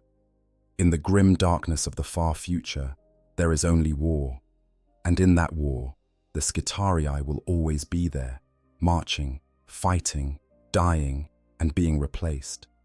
Cold, efficient, and eternal. The machine endures. And if you enjoyed this deep journey into the lore of the Skitarii and the Adeptus Mechanicus, if you found yourself lost in the crimson-robed ranks of the machine god's legions, I would truly appreciate it if you hit that like button and subscribe to the channel. There is so much more of this incredible universe to explore together, and your support means the world to me. Until next time, take care of yourselves, and may the Omnissiah watch over your circuits. The relationship between Skitarii and the wider Imperium. The Skitarii occupy a peculiar and often uncomfortable position within the broader military structure of the Imperium. They are not part of the Astra Militarum. They do not answer to the Lord Commander of the Imperial Guard or any of the Departamento Munitorum's labyrinthine bureaucracy. They do not follow the same chain of command, the same tactical doctrines, or the same traditions that govern the billions of men and women who serve in the Imperial Guard. They are, in every meaningful sense, almost a separate army, one that happens to fight alongside the Imperium's forces more often than not, but that maintains its independence with a jealous intensity that can create friction with commanders who are used to having final authority over everyone on the battlefield. This independence is rooted in the Treaty of Mars, that ancient agreement that grants the Mechanicus autonomy over its own military affairs. Under the terms of the treaty, the Forge worlds are not required to contribute manpower to the Imperial Guard under the Imperial Tithe. They maintain their own military forces, equipped with their own technology, answering to their own hierarchy. When Skitarii deploy alongside other Imperial forces, they do so as allies, not as subordinates. But the tech priest commanding a Skitarii deployment takes orders from no one outside the Mechanicus, and while cooperation with Imperial commanders is expected and usually forthcoming, it is cooperation between equals, not obedience from a subordinate. This arrangement works well enough in most circumstances.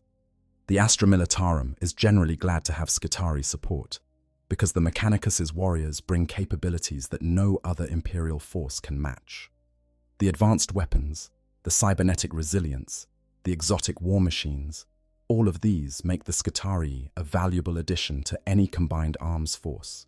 And the Skitarii, for their part, benefit from the sheer numbers and logistics capability of the Imperial Guard, which can provide the kind of broad front coverage and sustained operational tempo that the more specialized Skitarii legions cannot maintain alone.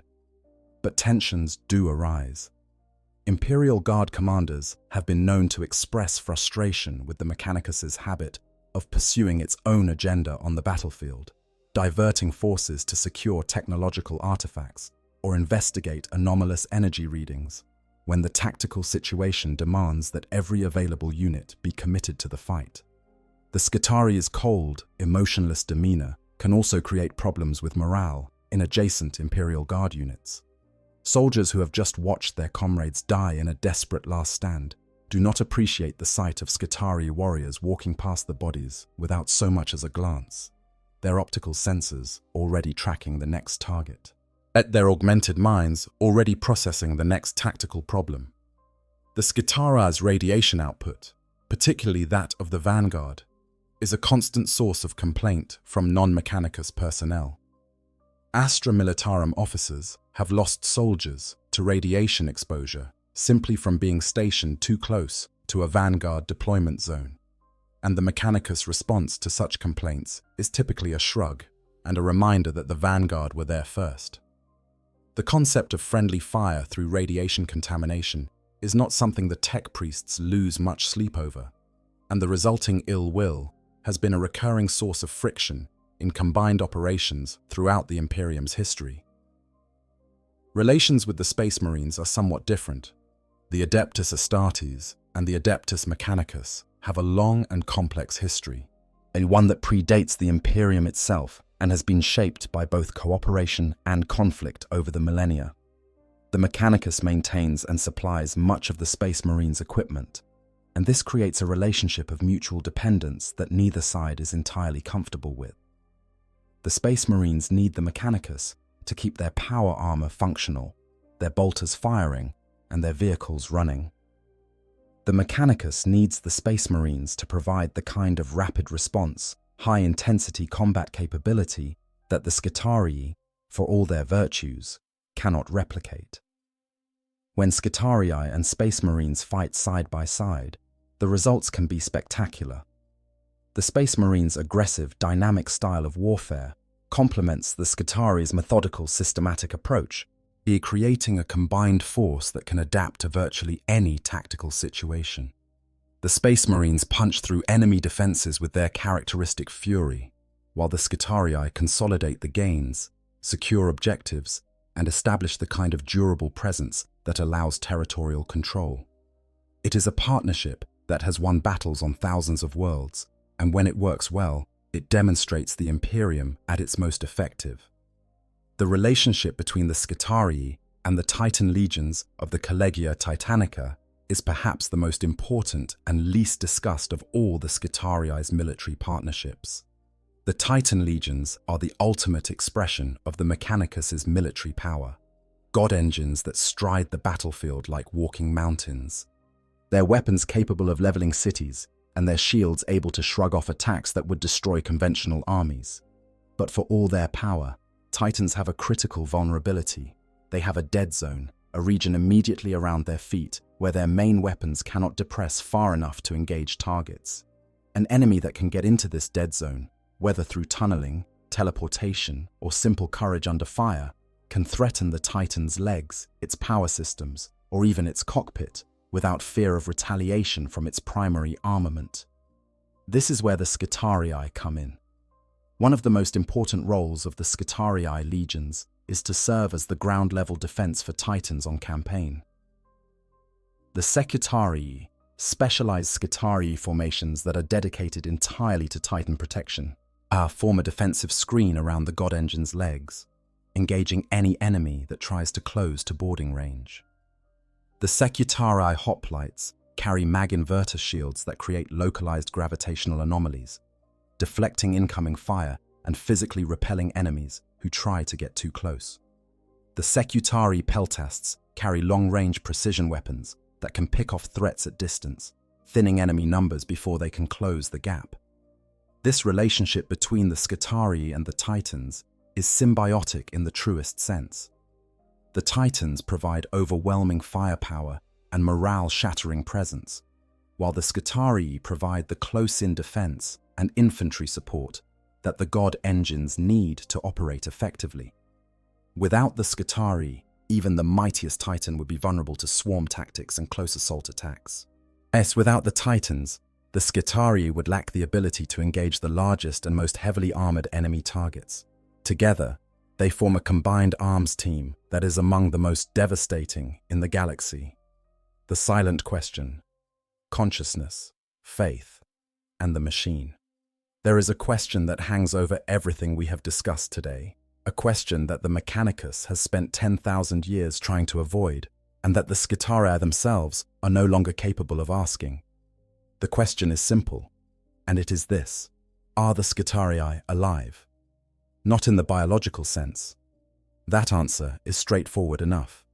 The Skitarii retain biological components, organic brains that have been heavily modified but not entirely replaced, hearts that still pump blood through what remains of their circulatory systems, their lungs that still draw air through whatever biological tissue has survived the augmentation process. By any medical definition, they are alive. But there is a deeper question here. one that touches on the nature of consciousness itself. When the tech priests strip away a person's emotional capability, suppress their capacity for independent thought, and replace their personality with a set of programmed responses optimized for military efficiency, is the resulting entity still a person? When the augmentation process reduces a human being to what is essentially a biological processor running a set of predetermined subroutines, does the concept of personhood still apply? The Mechanicus would say that this question is irrelevant. The Skitarii serve the Omnissiah. Their function is to fight, to die, and to gather data in the machine god's name. Whether they are conscious, whether they experience anything that could be called an inner life, whether there is something it is like to be a Skitarius, these are questions that have no bearing on their utility and therefore no value in the Mechanicus's worldview. But there are hints scattered throughout the lore and the recorded history of the Skitarii that suggest the question is not as easily dismissed as the tech priests would like. There are accounts of Skitarii who display behaviors that cannot be easily explained by their programming. A ranger who pauses on the march to look up at a sunset, their optical sensors drinking in the light of an alien star, before their doctrina imperatives override the moment and they resume their advance. A vanguard who shields a wounded comrade with their own body, an act that makes no tactical sense, but that speaks to something deeper than programming. An alpha who addresses their squad by name rather than by designation, a tiny humanizing gesture that suggests the person inside the machine has not been entirely erased. The notable Skitarii collective known as Romu 31 provides one of the most interesting case studies.